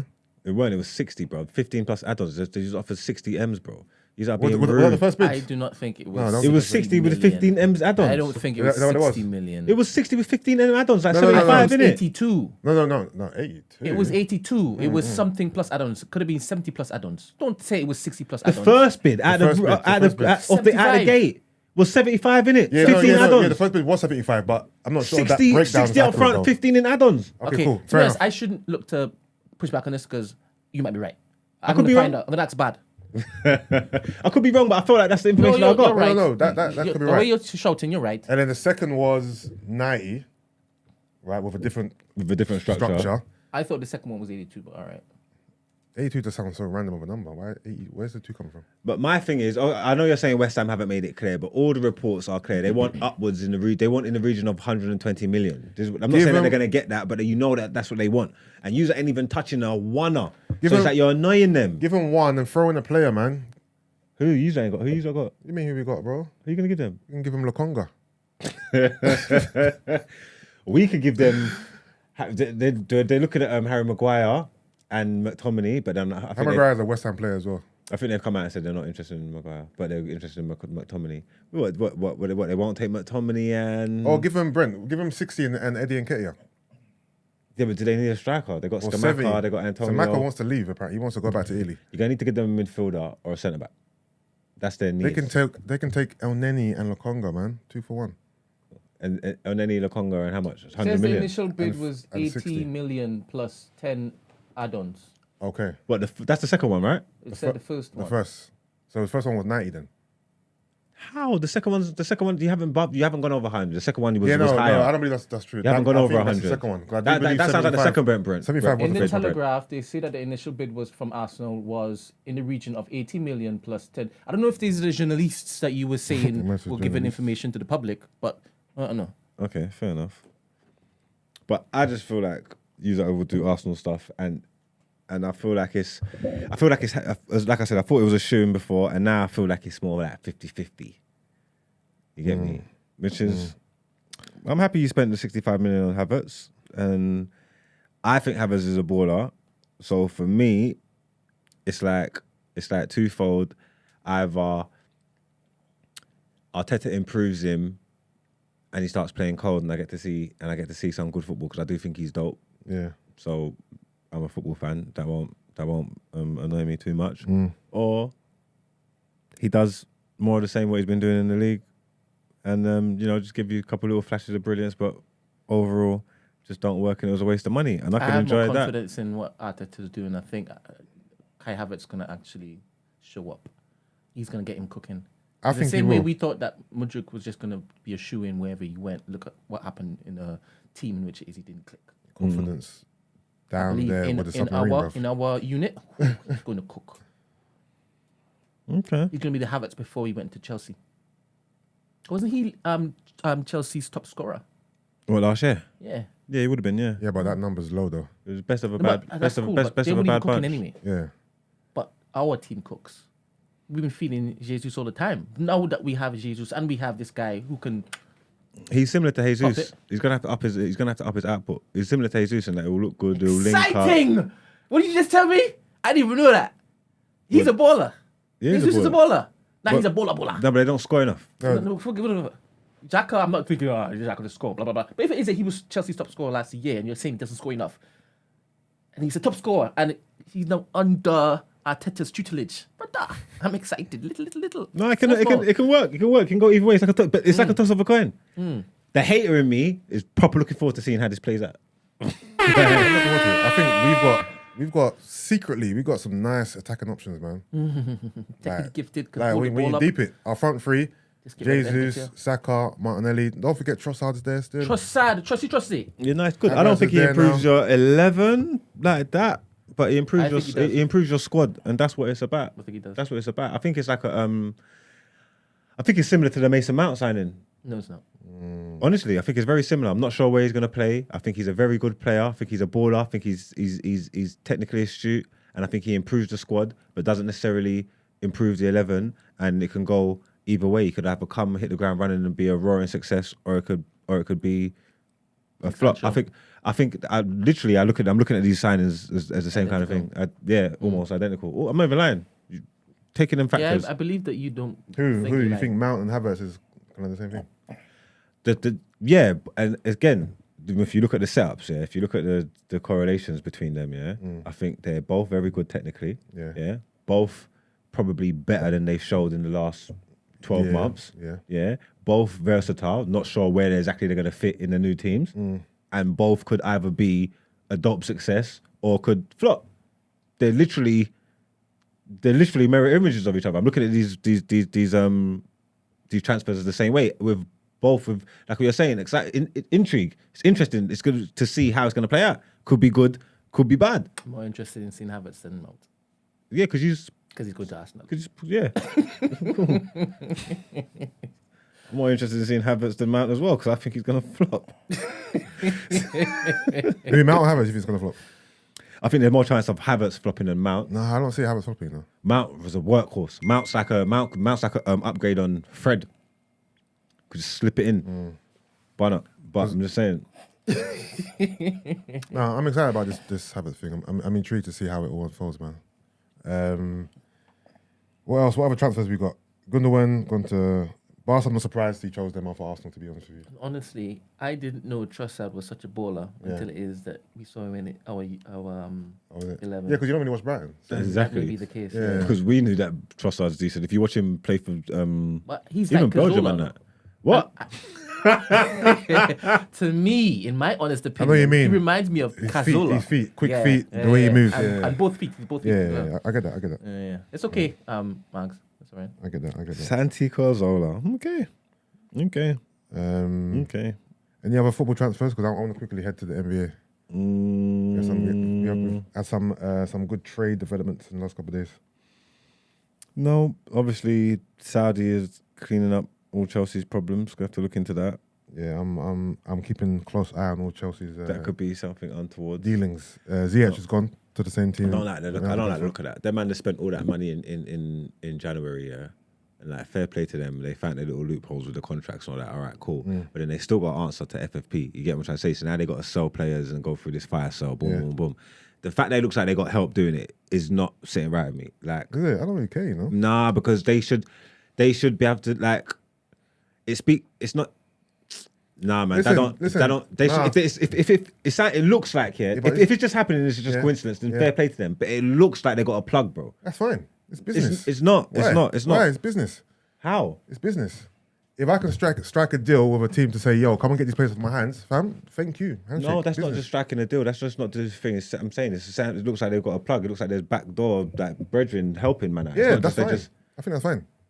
What do you mean that's fine? I think that's fine. So if Todd Bowley has links in Saudi and say, yo, I need to get rid of these players, come and buy them off me, I'm fair play to him.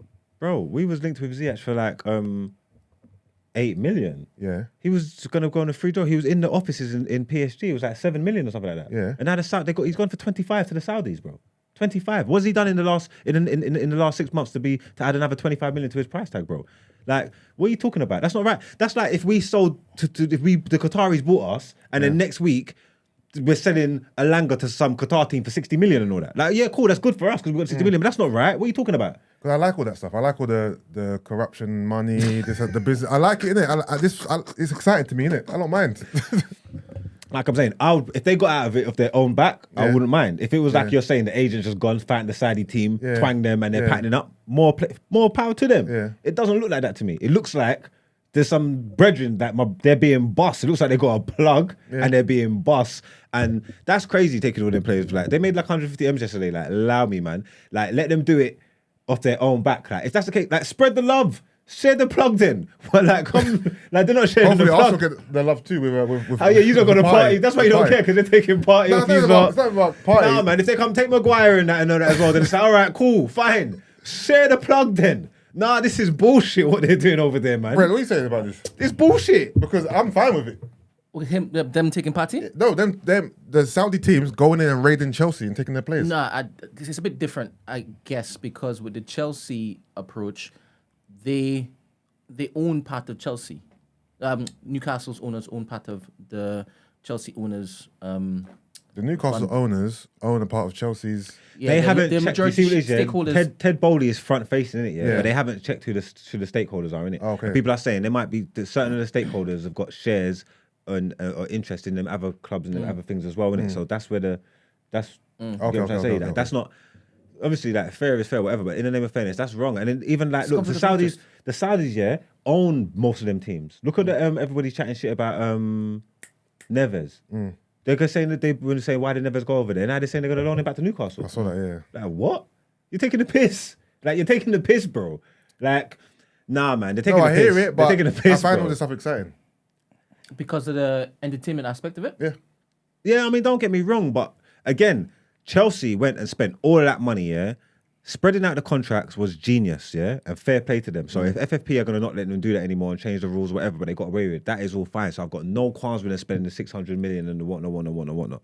But this trouble that you've got yourself in now, yeah? Like, if they've got to sell players by a certain amount of time so they can go and buy again and they've got Nkunku coming in, all this trouble that they've got themselves in now, yeah? They should have to get out of it off their own back. It's the trouble. It's the bed that they made. They should be able to lay in it. If you've got some type of friend in there helping you, saying, "Come, I'm going to take this one." You got 30 million for Mendy.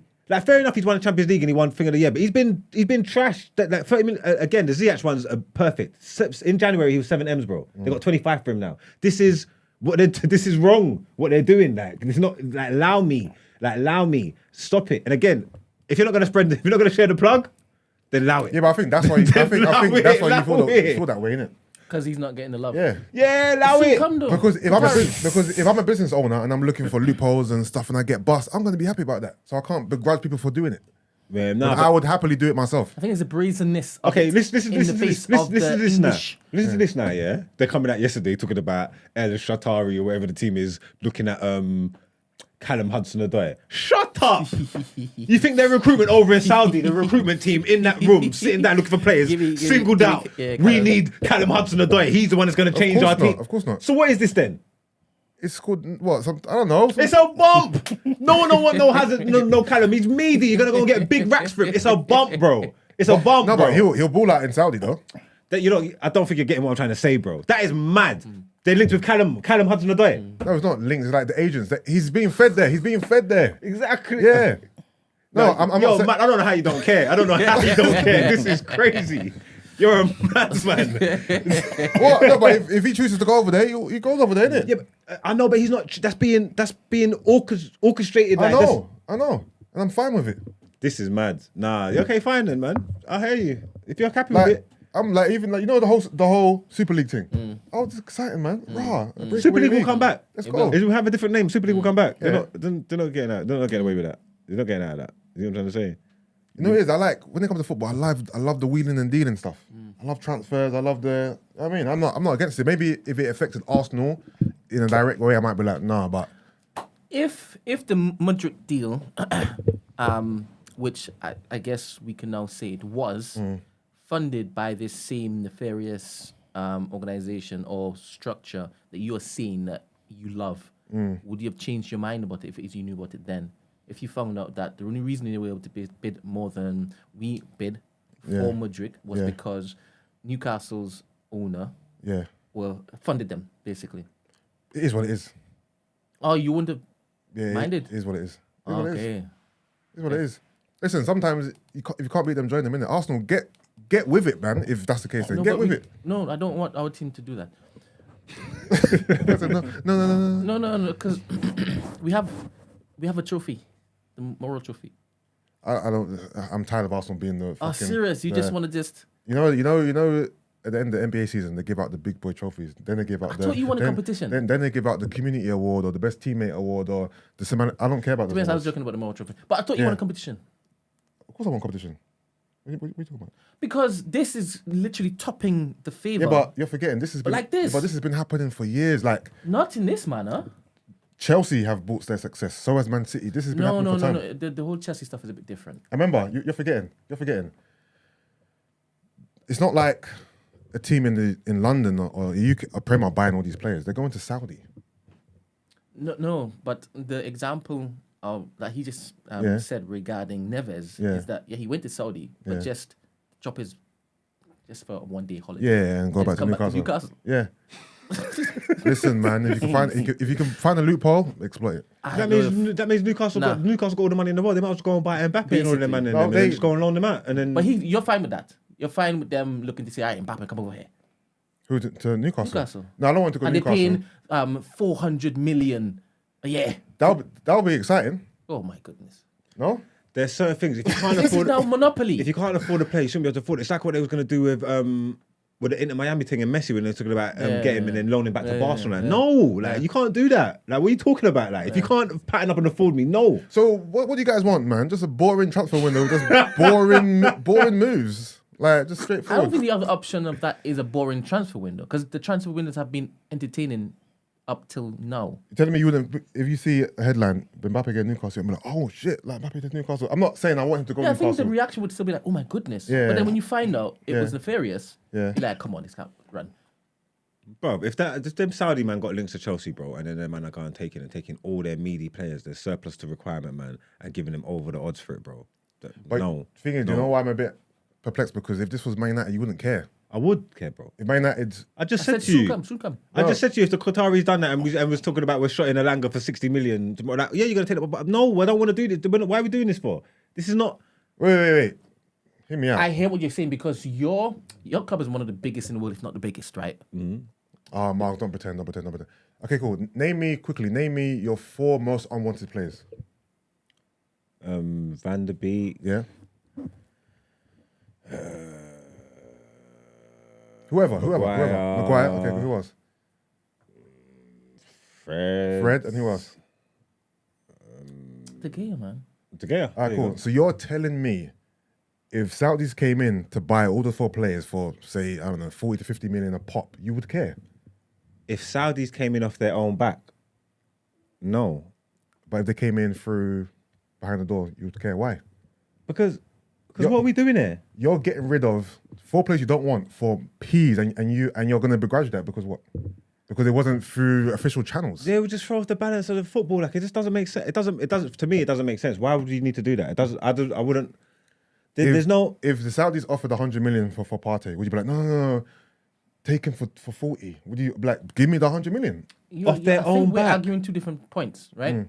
That's why I said the whole Chelsea thing is a bit different because Newcastle's owners, they have a large stake or majority stake in Todd Bowley's company. Okay. So that's how they're funding their things over there. It's a conflict of interest. Yeah. Do you understand? You have like a state that basically owns 2 Premier League clubs. Yeah, no, I understand the premise, but the Premier League needs to reprimand them and interject them. But this is what he's saying. He's saying something needs to change, right? Because this can't continue. Because if you start here, you open the gate. What's next? Is it Mbappe for 400 million a week at Newcastle?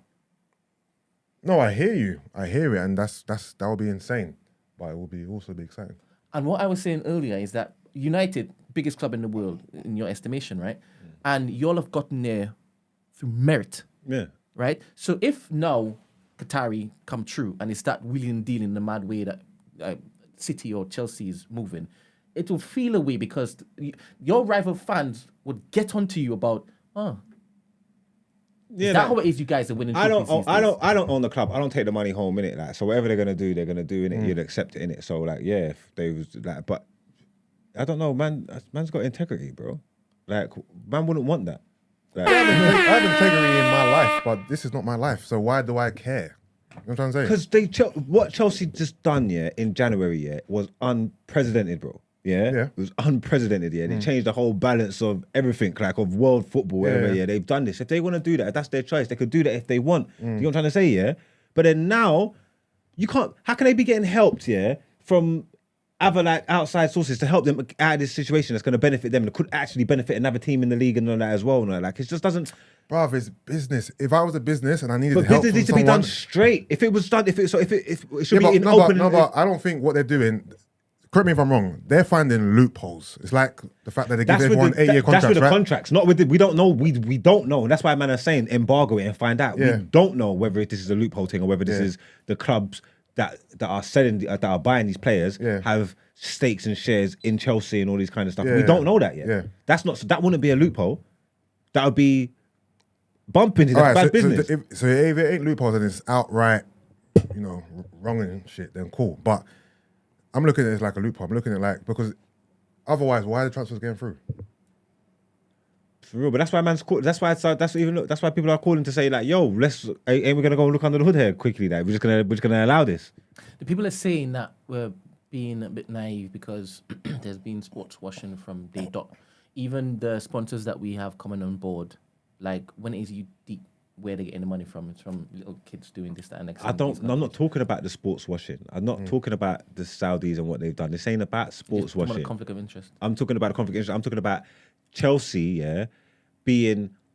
having, like I said, it just feels like they've got a plug. It feels like there's somebody in the building saying, oh yeah, okay, yeah, cool. Use us money is all right. Don't worry, we got unlimited money over here. We're gonna give you. We're gonna help you. Who do you want to get rid of? We'll take them. Oh, we'll take Mendy. We'll take Hudson-Odoi. We'll take all the crap and we'll pay over the odds for it. And it's straight. Yeah, come bring them over here.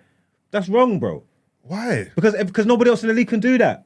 That's their own palaver. Then it's not fair. There's 20 teams, bro. It's got to be on the same plane. But it's never been that case. If that's the case, then people have different amounts of money, but it's not breaking the rules. They're all playing within the same rules, bro. And Chelsea literally had takeover and became successful, right?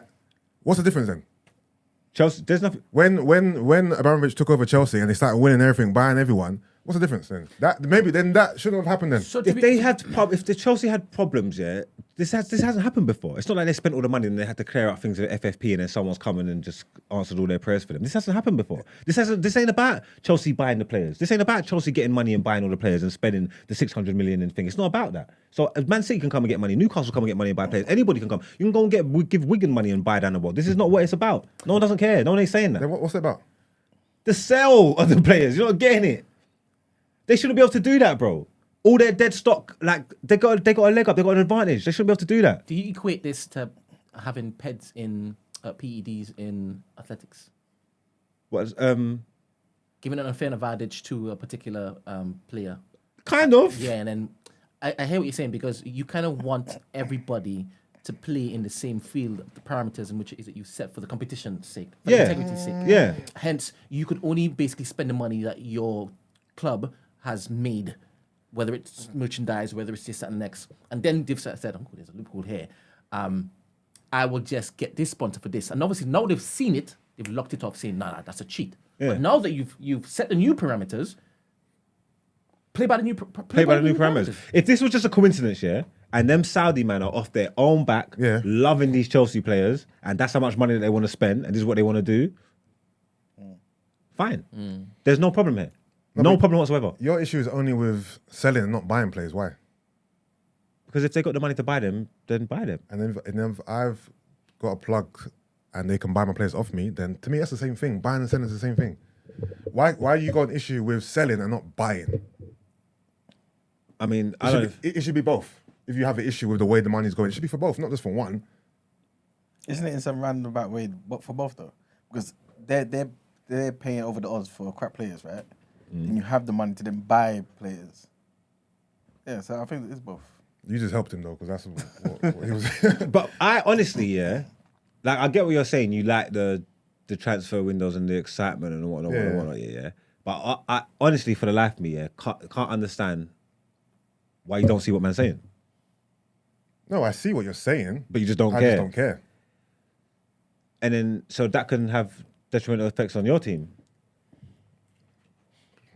It is what it is, bro. Like, it is what it is. Arsenal haven't been competing financially for years. Like, because of the breaching of the rules of other teams.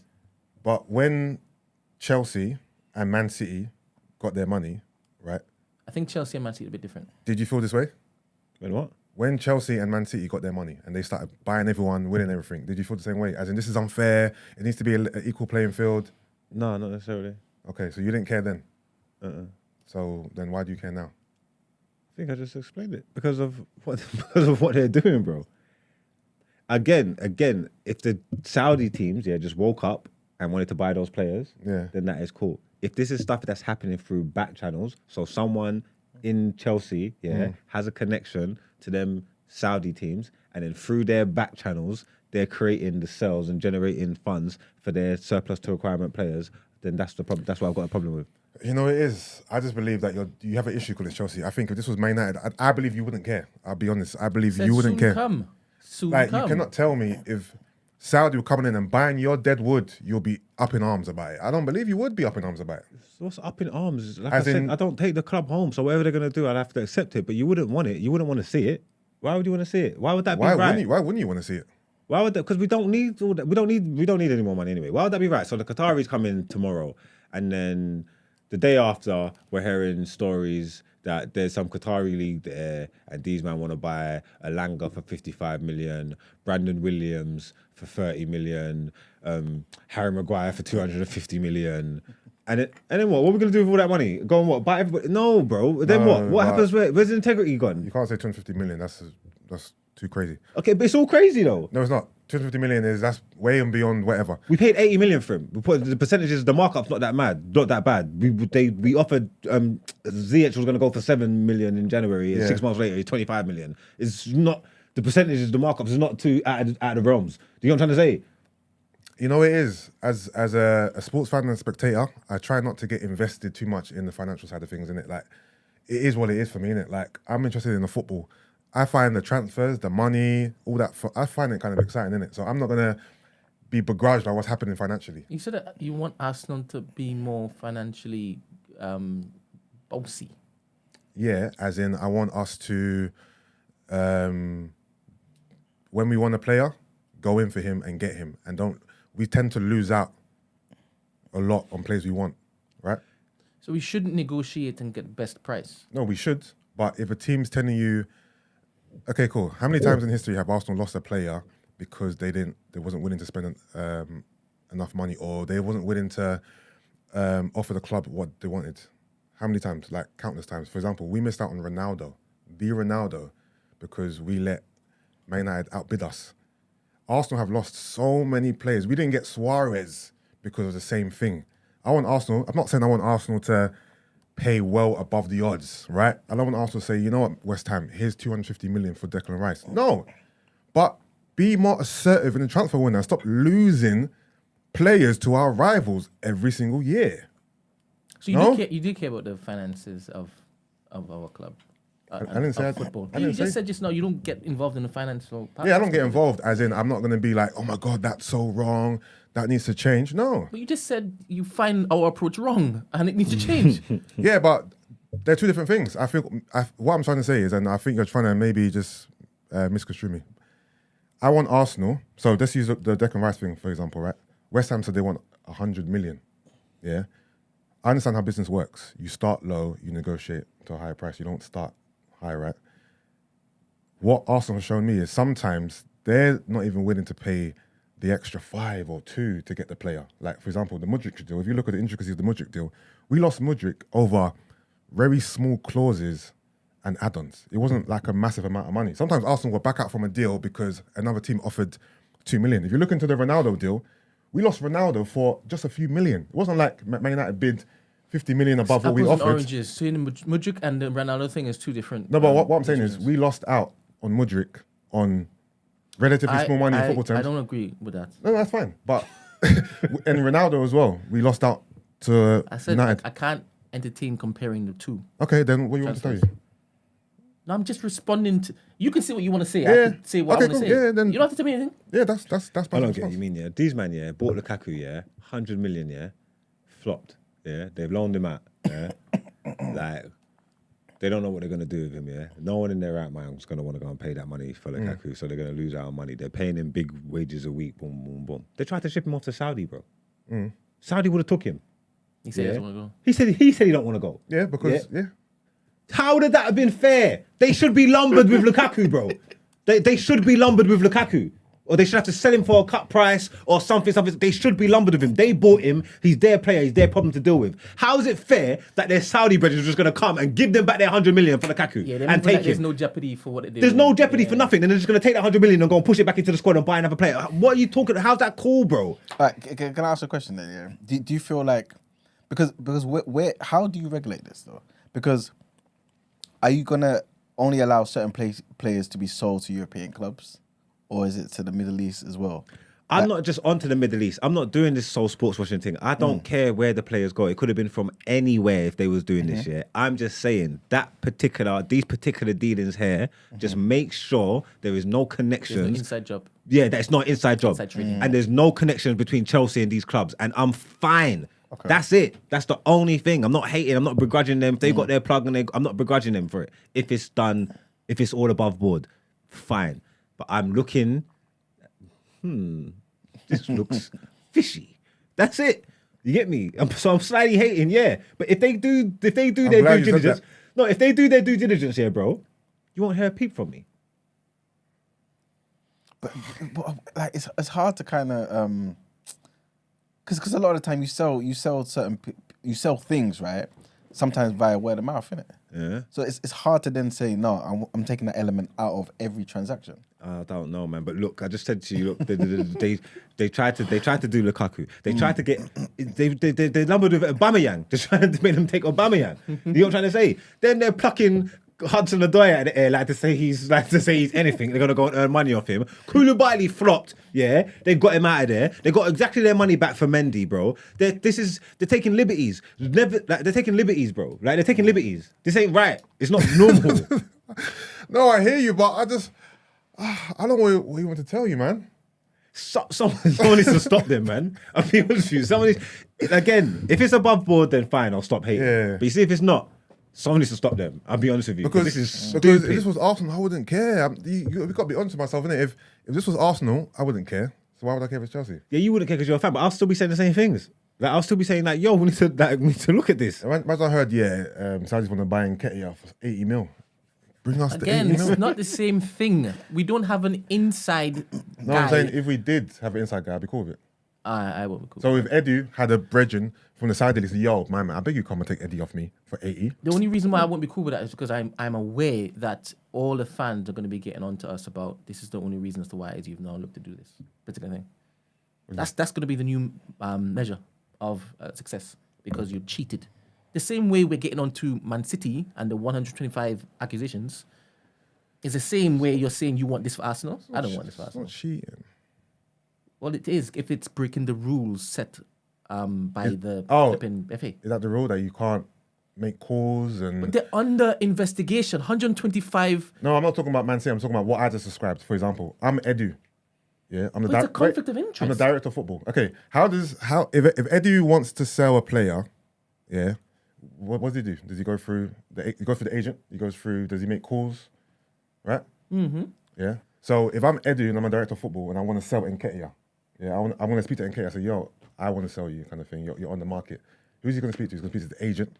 Is Edu allowed? And I'm asking you questions. Maybe I don't know the rules. Is Edu allowed to call, for example, the director of Newcastle? Hey, I've got a player for sale. Are you interested? Yeah. Is that allowed? Yeah. Okay, cool. So I can call my Saudi brethren too. Your Saudi brethren? My Saudi. Okay, Sorry, forget is the this word Saudi brethren. brethren the owner of Newcastle? Forget brethren for a second. Can I call a director of football at a Saudi club and say, I have a player I want to sell. Yeah, this is normal happenings. Okay, cool. And that club decides, because they're cash rich, Yeah. I might boost up the price and say, you know what? Yeah. I want 75 million for Eddie Nketiah. Yeah. And they say, okay, cool. Yeah. Does this club in Saudi Arabia? Yeah. Do they have owners of like a Man United, Man City, a Chelsea? This- They own that club. This particular club, no. Let's just say no. But this is the scenario in which we're talking about. The whole Newcastle's owners is a state, right? Yeah. And they basically are the largest stakeholders in Todd Bowley's company. Okay, cool. If the club that Edu calls, they also own Newcastle, you're saying, right? Then it would be exactly what we're talking about. And I wouldn't like that because of if we win the league that year, then the FA might be like, all right, this is what you did. Bam. But Take that trophy away from me. I don't know. But is that a breach of the rules though? It is. It's a conflict of interest. Because the owners of that team own Newcastle, so that means they can't buy our players. There was this what was this? It's a fair and something club. I can't remember what type of procedure you have to go through. Yeah. It's to prove that the owners coming on board aren't doing dodgy stuff. Fair and proper persons test and all Yeah, that. yeah, all that yeah. kind of So stuff. if it is that they didn't tell them that. Sorry to cut you, because if you've got, it doesn't, I get you're saying you can shout a brethren, right, but it doesn't matter, like, if you've got a player for sale, and your player's worth valued at 5 million, and E-Man wants him and he'll fling the 5 million, that's all right, cool. But if I come in now as your brethren, or got links to you and connections, and I'm giving you 9 million for this player, that's wrong. I'm paying. You're getting over the odds. The only reason why you're getting that 4 million extra is because of me and you's relationships. There's something nefarious going on there. You know what I'm trying to say? Yeah. So if the club pay well and above market value or market price to help and aid that team, that's looked upon as wrong. So I don't know what you're now saying. Are you Is that now what you're saying? removing the factor of the Newcastle being owned by the majority shareholders of Todd Bowley? I don't know, because Are you he was moving saying, that aspect of no, it? he was Because just that's saying a different question. No, but he was saying if a I team went to, looking to pay over the odds for a player who you don't rate as a particular value is you did. That happens all the time. I think you're also saying because it's because of the relationship. So I've asked you I could care less. to nice me, basically. Is what you're I saying. could care less if you are responsible for the finances of your club, and you've decided, I'm gonna buy this player more. I could care less. What I'm trying to say is, You know that the value of a player sometimes is way above what the player's worth. What I'm trying to say is, if I have a player, this is what they will look at. If E-Man's my business partner in a different company, and E-Man owns Where's the the football club, conflict of interest there? Because E-Man owns the football club, so me and him do business somewhere else, You get what I'm trying to say? That. So me and him have a connection, If I sell my player to E-Man for over the odds, that's... Where's the conflict of interest? You're not even in the same league. Huh? Where's the conflict here? Yeah, but I wouldn't have been able to get So that you're price. basically saying I wouldn't that- have been able to get that price from anybody else. That's not even a I genuine don't bid. know what you're saying right now. You just said that Arsenal should be getting into bidding wars, right? This is going above the value of the player, just bidding wars. Yeah. Right? Yeah. Now you're saying it should be illegal for another team to pay more or higher value for a player just because you know that particular person. No, I'm not saying it should be illegal. I'm speaking to why there'll be the conflict of interest, why the problem will That's be. not a conflict of interest. I'm saying where the problem will be, with the Ziyech bids. Like I told you, the bids that came out for Ziyech was 7 million, 8 million. That's what they would have got, and now they've got 25 million. So if that is because of the relationship that they have between them with them Saudi owners and stuff like that, that's a problem, isn't it? But you said Saudi owners, as in they have a stake in Todd Bowley's company. Yeah, if there's some kind of connection. That's a conflict. Yes, and that's what I say. That's the connection that they've used. I understand this example, but that's not the question you just asked me just now. It wasn't a question. He was talking about it, saying, "What's the problem if I go to my brethren? If I got a brethren and I buy a player?" No, but your brethren does your brethren have a stake in your flipping company? Even so, if your market value for your player is a certain thing, and the only reason why you're going to get higher, is because of some kind of connection that you have where you both earn money together and do funny things elsewhere. That's illegal. You don't have to do that. That wouldn't be right. When they go and check it out, that's not going to be right. What happened with Mbappe? What do you mean, what happened with Mbappe? How much did he go for? I don't even know. How much did he go for? Over his value, right? What, when Thingy bought it? Monaco? I mean, when they bought it from Monaco? No, you mean his contract that he signed? Not his... When he went to PSG? From Monaco, they paid. They didn't over. They paid. No. They paid what he was supposed to. I don't think they paid much for him, to be fair. Didn't pay much for him? No, he was a big piece from Monaco. No, what I mean is, I feel like you're alluding to the fact that they paid... Over his value? No, I don't think Did it was they? over the odds. It was a bidding war. How much did they pay for him? 170, 80, around them figures, no? 80, something like that. I feel like it was a lot of money. I feel like they paid a lot of money for him. And who did it going against? The Barcelona or was it Real Madrid? Let me check. I can't remember. But I get what you're trying to say. But I'm saying... My only thing is the whole conflict of interest if it is that you have a team in the same league. It was 180 million euros. From Monaco? Yeah, they paid big. Sounds like a lot to me. No, that's how much it would have been worth. worth. Do you think that's over the odds? Over the value for Mbappe? No, that's how much it was worth at the time. Nah, I think that he was worth 180 million pounds. If you wanted him, yeah. Based on, that's see, if you wanted him. So the value is whatever it is that you deem it to be. You're forgetting though. He was bought for that based off of one potential, to his age, what he's showing you. If you're telling me that West Ham are asking for 120 for Rice, then Monaco can ask for 180 for Mbappe. 60 million more between those two players. Of course they can. We're paying Premier League. Bruv, there's many different stipulations, bruv. If West Ham can ask for one, if Man United bought Anthony for how much did you buy Anthony for? What was it, 90 million? 90 million. Then Mbappe is definitely worth 180. Why are you comparing it like that? Because they didn't move at the same time. And there was a bidding war for Mbappe with the big teams. My ultimate point is, for example, if Real Madrid or Barca paid 180 for Saka, would you say that's over the odds? I don't care about this. This is not my argument. 100% go.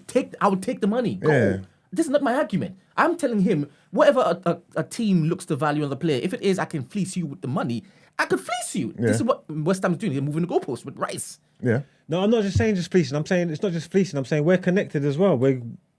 It's not just that I'm making you think. There's a friend of yours in the club, and you're saying that is insider trading. Not a friend. I'm saying that we do business dealings. We're connected. Like we do business dealings. At some point in time, we're gonna earn money together and make money. We do business dealings. I believe Arsenal have like a feeder club in Brazil, in somewhere else. We give them certain of our players to basically bread, right? And I believe also that we get players from them. That's for me like what you're talking about. No, that's not what I'm talking about. That wouldn't be it. Because there wouldn't be no problem with that. We speak to the Chelsea situation. We're talking about why they want to go and check and see who are the shareholders. This is different now. Like I said, that's what I'm arguing. Yeah, I understand that, but with the example, never mind. I know you know exactly that you're two different examples right now. Two different situations that you're outlaying for me right now. The first one, don't understand it. For me, if you can pay over the odds for my player, I'm letting you go. It doesn't matter if it is a no you or not. Go. But this one, it's conflict of interest because Chelsea, majority stakeholders, blah, is flipping Newcastle's ownership. But that's for me, it's conflict of interest. So when I'm saying Bridges, that's what I'm talking about. I'm saying that's what I'm speaking to. That's not what you're talking about. So basically, that's what I'm speaking to. No, you weren't. Basically, what do you mean? No, I'm not. What am I talking about then? If Stan Kroenke, you are an evil young man. Why? Are you telling me all this time your example of saying the brethren thing did involve Newcastle? The example of Newcastle? Say what? When you were speaking just now about example, did it involve the conflict of interest with Newcastle and Chelsea? When I'm speaking to saying you've got a brethren that you are connected to, I'm saying that there's a conflict of interest there. I'm saying that you are connected together. So I'm saying yes, it's the same thing. That's what I was talking about. And you're telling me no. I'm saying you're saying if I could fleece you for more, that's up to me. And I'm saying no. I was talking about you dirty liar. The example that you gave was that if you have a flipping team in Saudi Arabia and you had a friend there and they want to pay more for you. That's why I said I don't agree with that example. I'm saying a friend. And you're muddying the waters now, saying that that's what you were saying. How I said that's not what you were saying. You gave two different examples. I said a friend that I do business with. I'm literally sitting here hearing you changing what it is that you're asking me. What are you talking about? You're not very detailed. I listen carefully. You moved to. You must be confused. I was on your team. I was on your side from day one. You must be confused. I was on your side from day one. When it started sounding as though you were saying if it is a team wants to pay over the odds because it's not your value, it's wavy. It's not wavy. I'm like, I don't care about that. I made it specifically clear to you. I don't care about that because that's not a conflict of interest. Then I said I understand the whole Chelsea stuff. Why are you lying now? I don't understand what you're talking about. You're confused. F you. Okay, that's fine. But you're definitely confused. You're confused, Brent. Sure. I'm sure. Then we're on the same page. We agree with each other. Yeah, we do. It's a conflict of interest, not the example that you're outlining though. I'm literally, what you're saying is what I'm saying. So I don't know what your problem is. 100% it's not. Listen, I thought you guys were aligned the whole time. That's what I I'm thought. confused. I at was this. aligned, and then I don't understand. He shifted it. Shifted what? No, I don't think it did. I think the competition split into Did you two just say you different don't things. think he did? Oh my goodness! Wait. Let's ask the last person. Do you? Man. Shut up! No! I must be a madman here, an absolute madman. This is in real time gaslighting. No, different examples. In real time different gaslighting. examples were Tell happening. me something. When he asked the question, Man. and answer honestly. All right. You want me to answer? 100%. Honestly. Yes. Okay. Where it split is because I think you took what Margs was saying literally in terms of they're just friends. But Margs, I think, was simplifying what you guys agreed with before, which is that there's a connection. Connection, a conflict of interest. Not just that we're friends. Yeah. But the connection has to do with ownership. Stupid guy. It has to be. It has to do with ownership. It needs to be because that's what we started with. You bloody mongoloid. Yes. It can't just be friend. It has to be ownership. Yes. But that's what Do you I'm know saying. what the conflict of interest is? Yes. That's not the conflict. What you detail, if you're saying you understood what he said, that's not a conflict. I know, but listen, that's what he started. That's what I'm saying to you.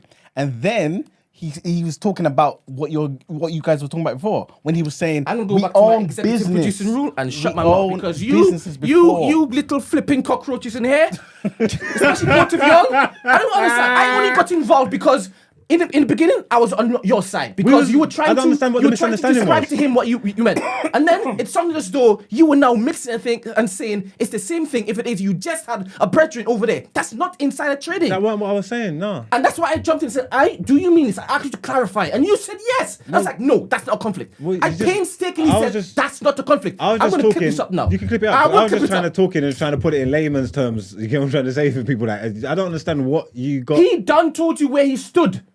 He done told you where he stood and he wasn't budging from there. Why were you breaking it down even further? He understood what you meant. He said if I had when you was breaking down the conflict of interest to him and he said if I had a brethren, I should be able to call my brethren and That's why the term friend got involved. I said no, it wouldn't. That's when I gave my example. So when I used the term friends and all that, like I was still telling you, I'm still talking to having the connection or the ownership. You I'm not just used the saying example of lightly. Ziyech going for 25 when he was 7 million.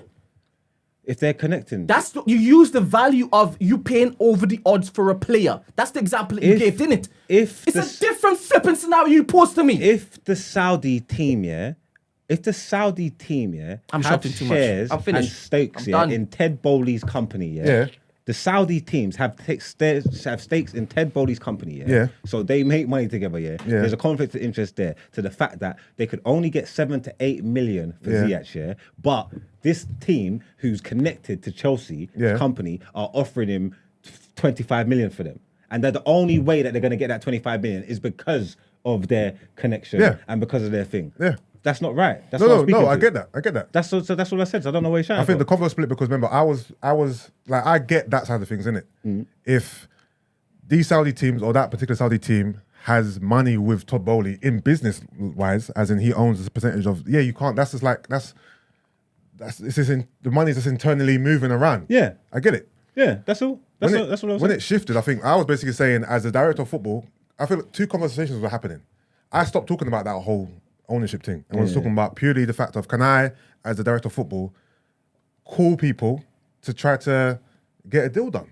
And exactly, and that's why I said it doesn't matter because if they're your brethren and you got to work together there, that's not right. Flipping hell, you've just said now that he moved the conversation and you went along with it. And you're telling me you didn't understand that I was telling you you're talking about two different flipping scenarios? You just admitted it. And also, why isn't that right? Bloody hell. Why isn't that right? So, you know what happens? That happens in football all the time. For example, because you said the money's all going around. So who's funding it? Where's the money go? Where does it start? Again, the two separate things. I'm saying, in this next scenario, there's no actual money laundering. There's no money ties. I'm just calling my brethren at another club to say, yo, I've got a player for sale. He don't own anything with me. There's no connection. That's fine. Oh yeah, that's different. Yeah, that's what I'm saying. There were two different conversations happening. Okay, yeah, that's different. Fair enough. I know that's different. So, wait, quick question here. This situation that's happening in Chelsea with the Saudi players, how is that linked to the Newcastle thing? Or is it not linked? Newcastle are owned by Saudi. Okay, cool. The Saudi Arabia own majority of them teams that are buying the thing. So the Newcastle teams, the Newcastle owners have some kind of interest in it. What about the Chelsea thing then? So how does that?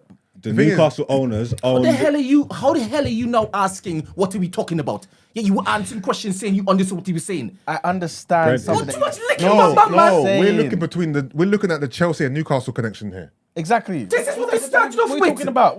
This how is that what the we same started thing? off with. You This is the started conversation off- we started No, off no, with. no, no, no. What No, are we you never- saying no? no, we never. Listen. Oh, what? Oh my Wait. Are you saying we didn't start off with This the is- connection, the conflict of interest with the ownership of Newcastle and Yes, the majority that's where stakeholders it of Chelsea? started. No, I thought we were talking about the ownership of Chelsea. Todd Bowley connection to the Saudis. Do you know what the connection is? Tell me. Obviously, I don't. Newcastle is owned by Saudi. Okay. The majority stakeholders of Todd Bowley Yeah. is Saudi. That's the Okay, conflict. Okay. That's information that I missed. Oh my goodness. Yeah. No, that's- but even with that said, give me a linear example of how Newcastle and Chelsea, like they've done no dealings, is what I'm saying. because I don't They've know done no about. dealings right now. Chelsea and Newcastle have done no dealings. Listen carefully. If I hope someone is calling me to tell me I should stop shouting because I'm aware that I am shouting and it doesn't sound nice. So I hope it is that you're calling to tell me that I'm taking paracetamols for something I've created. Go on. Sorry. Hello. Good morning. Apologize. Morning. This is JB, yeah? I'm not looking to add much to the conversation. I just wanted to tell Brett to chill out, man. I take that. My apologies. It was entertaining, but yeah, you're the only one doing it. Chill with it. My apologies. Thank you very much. All right, man. Big up everyone anyway. Keep going, yeah? One. Oh man. Hey, man. But Yeah, no, Brent, what else is Brent, there? before you go, just like the Newcastle thing, innit? Yeah, Like, so basically Newcastle is owned by Saudi. Yeah. The state. Yes. Right? Yes. And the largest stakeholders of Todd Bowley's company Is Saudi. The state, yes. So anything that happens Yeah. with sales of Chelsea players, Yes. it's Funds Newcastle. it could possibly fund Newcastle.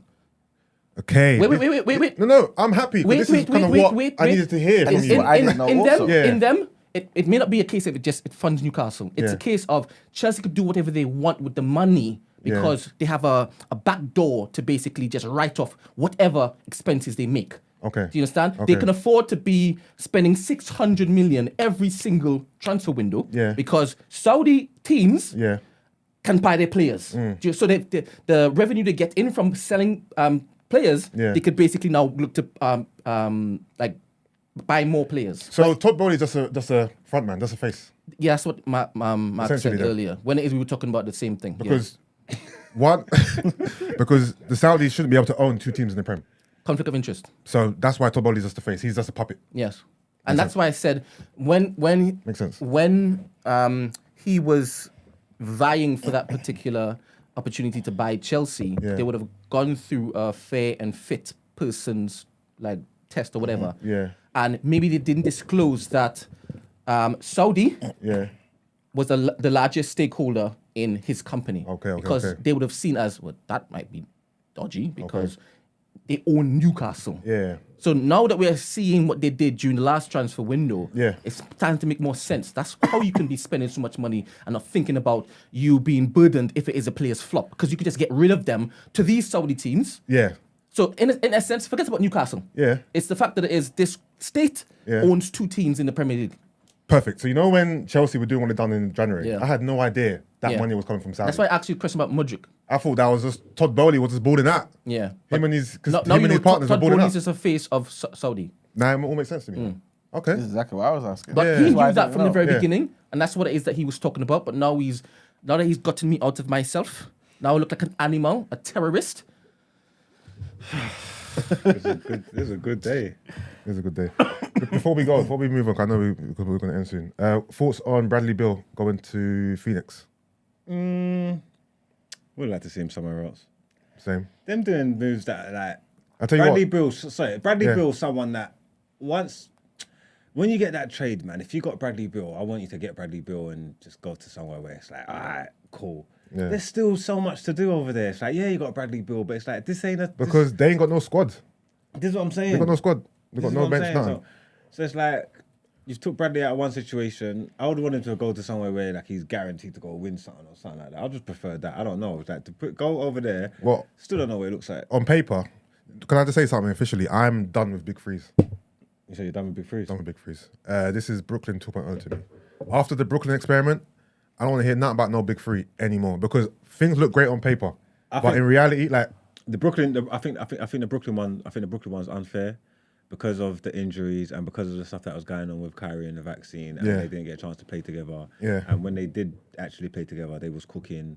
They would have dumped Giannis out if it wasn't man got. Well, then again, he never got bumped. His feet are just too big. Yeah.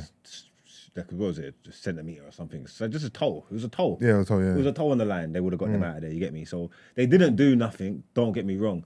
But that Big Three in Boston, I mean in Brooklyn, gets a raw deal.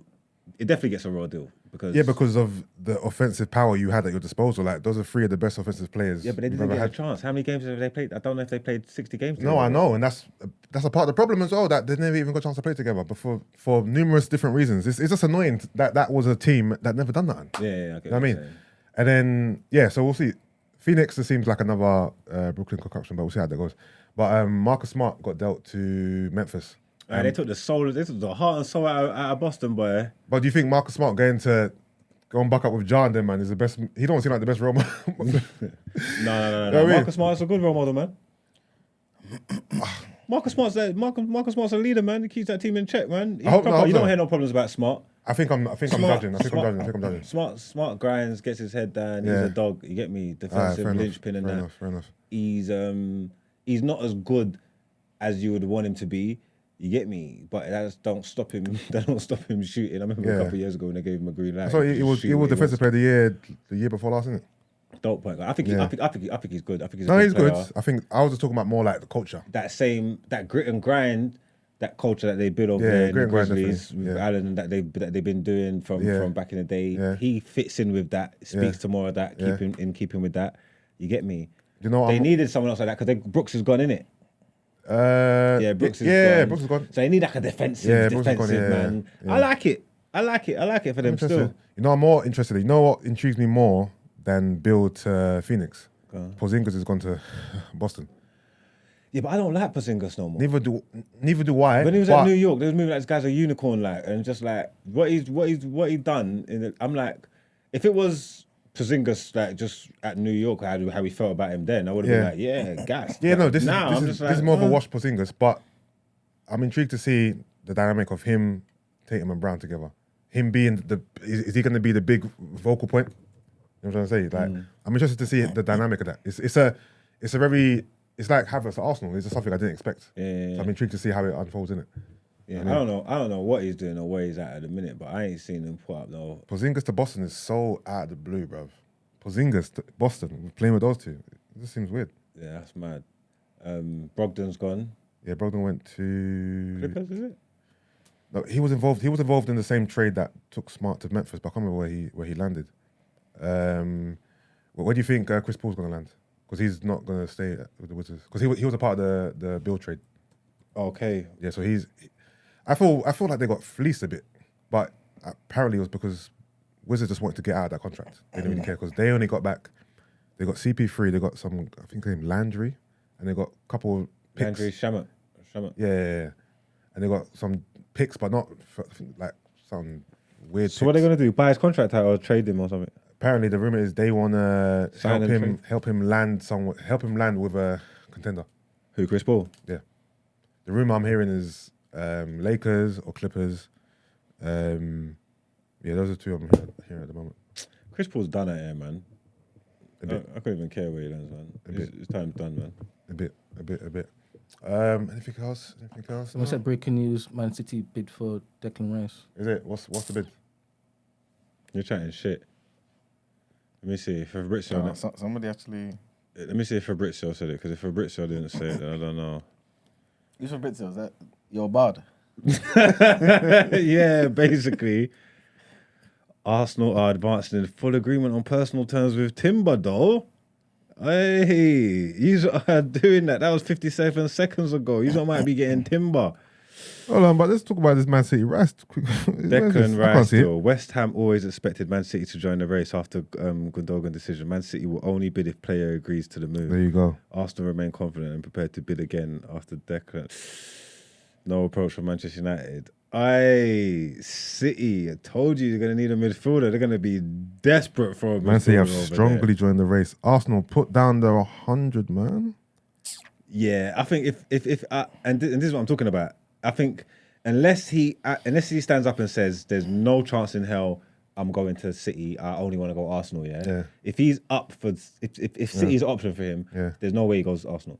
Arsenal are not going to do anything. No. Arsenal are not going to do. It's not because of City. It's because of Arsenal. Arsenal are not going to do what they need to do. No, are you saying if he was given a choice who to play for and they both put down the same piece, he'll choose Man City? No, I'm not saying that. Oh, what are you saying? I'm saying that. Like, City are saying they're only going to bid if the player's interested in going in. Yeah. If he opens up his interest and say, yes, Man City is an option for me. I'm sure he's open to it. No, but if he comes out and makes it known that Man City is an option for him, he's going to Man City. Arsenal will not do what they need to do to get that deal over the line. That's it. We shall see. You get me? They won't do it, man. I'm still going to stand strong. I think he's come to Arsenal. I think the prospect of playing for Arsenal and being a part of Arteta's project I think it's a bit more appealing. You go Man City, you just get into a soulless, dead team, bro. Just, you know what I mean? Man City has entered the no history. Chat. That is wild. Boy, we have to see what happens, man. We have to keep it an aggressive situation. Knowing City, they'll get that done today. You get me? But yeah, we'll let you lot know where I go on, man. Let's get into our last segment of the day. Oh, I need to go piss quickly, though. This is crazy. Yeah. Out Ere.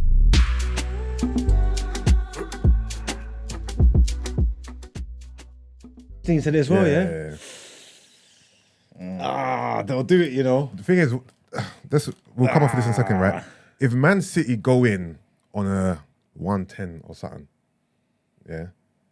and Pep makes that call, might be a bit techie still. If he decides, if he decides that that's an option, Man City will, Pep, pick up the phone. Will do it. I want that to happen because I want Caicedo. Oh yeah, you don't even want Rice. No, I don't. You didn't want Rice from the beginning. I'm still at Saul and Rice. Caicedo's agreed personal terms with Chelsea, you know, innit? Yeah, but he agreed personal terms with us in January, so those terms are probably still cool with him, innit? We can quickly go back in. Remember those terms we had with you before? Oh, all right, cool. This done it is going to be short and sweet, but I need to go piss. This is crazy. I can't even concentrate. I'm putting Mizzy in done it again, man. I'm sorry, man, because I just don't understand what this foolishness is, and I can't stand foolishness. And then I don't know, like his little gaffer, is killing me because this is like the blind leading the blind. I don't know how this man became management, bro. I've seen some video talking about, Mizzy got nicked, so I'm keeping the movement going. And he jumps in the back of the cab. Boss, drive before I shank you up. I'm like, what the hell is going on there? Like, what the fuck is wrong with these man? Like, I don't understand what this we outside movement is. I don't get it. I don't understand what the glitch in the matrix. I don't understand. I just don't get it. Yeah, and it just sounds like foolishness. It just looks like if it sounds like foolishnness and it looks like foolishness, it is. It's usually foolishness. Right. You get what I'm trying to say? And I just ain't got time for it, man. I don't know, man. Like I try not to be too vocal about stuff that don't concern me and all that. But bloody hell, man, what are we doing there, man? What are we doing there? I agree with you. He makes it very hard to like him. He's not likable. He's very annoying. Man said, I said I wouldn't do it, but we're going to do it again. He went and running. Running the house? Yeah, I saw that. I don't know whether that was staged. I was hoping it was staged, you know? I don't even know, but it's just like, your foolishness knows no bounds, man. I just ain't got no time for this, man. So, Mizzy, you're done it here again. If you was last time, I'm sorry, but 2 times, man. See if you can make it free. See if you can make it free, man. Oh, let's get into some outros.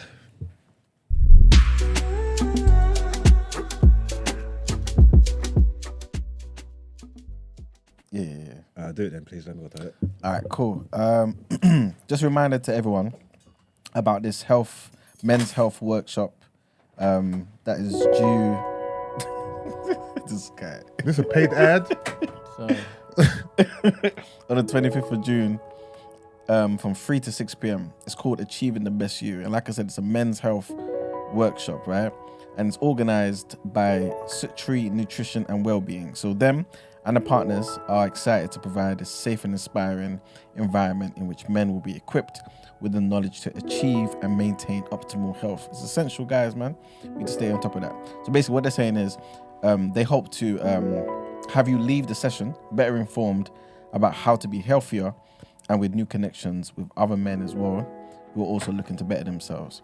There's going to be like 4 or 5 different speakers, and they're going to be covering topics such as what is holistic health, what's particularly important for men to focus on for improved well-being, optimizing fitness, male sexual reproductive health, cognitive and mental enhancement, and also the importance of breathing properly, which is obviously something that we kind of take for granted.